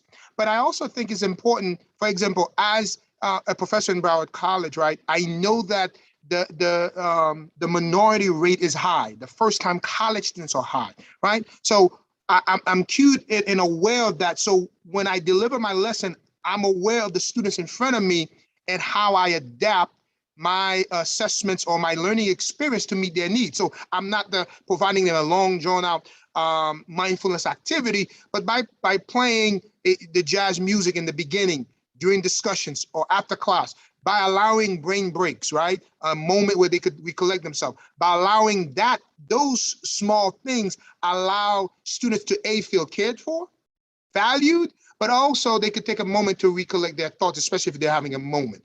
But the bulk of the activity should be done by administration, but there's a role for faculty to play in creating that conducive learning environment in the classroom. So I think it's both, but although the bulk of the activity in terms of self-care days, events, and things of that nature fall on the administration side of it. But again, we talking about also as faculty, how can you make the classroom itself more conducive? How can you shift your own thinking from punitive to more of a supportive, connecting? Because again, at the end of the day, if the students connect with you, they are more attuned to learning from you. Excellent. Thank you, Dr. Harrigan. I have another question here that was posted in the chat. Of the online learning platforms and assessment tools that you would have suggested or used in your presentation, the question is asked, which is best to use to teach reading to grades 1 to 3 students? Good question. I designed, there are plethora of digital tools. I would say, which I didn't talk about, Seesaw. I would say for K-3 elementary students, Seesaw, I would recommend Seesaw. It's both a digital tools and it's also LMS, learning management system. Now you can use Kahoot. Again, it depends on, again, especially as you get younger grades, some of them, you may or may not have technology or iPads in the classroom. Now, Kahoot is a game base. Obviously, what they see on the screen is just 4 little boxes. So they can use that piece because it's fun, it's competitive. But I will really say, look at Seesaw, which I didn't talk about today. I was mainly focusing what can a college professor use with their students, right? With their undergrad students. But for elementary K-3, I would say Seesaw. But Kahoot could be done well depending if you have that in the classroom also. But again, as an assessment interactive tool, that could be used. But with them being the younger age, they may need help going through the technology. So I'm not sure. I don't think all 4 of them without assistance would be, all 5 of them would be the best way to do it. I would say Seesaw would be a better route for you because it's more catered toward elementary students. Thank you very much for your response, Dr. Harrigan. I hope the question was sufficiently answered too. Are there any other questions? I'm not seeing any other questions. Again, let me just take this opportunity, Dr. Harrigan, to really express gratitude for taking time out to come and share with us with respect to the use of innovative online assessment tools and how it is that we can infuse it certainly in our practice. Thank you very much, sir. And the presentation was well received. We appreciate it. At this point, thank you so much for the invitation. Not a problem. At this time, I'd hand over to Dr. Powell Wilson.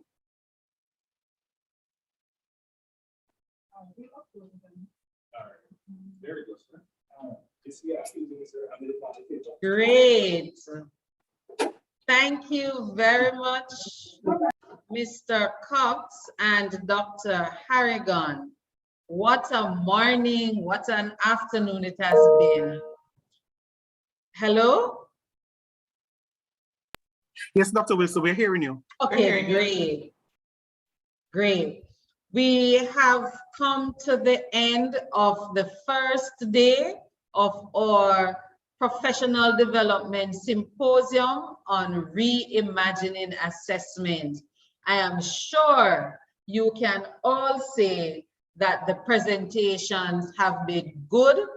We are now even more empowered to try some of these assessment tools in our upcoming classes as we prepare for the new academic year.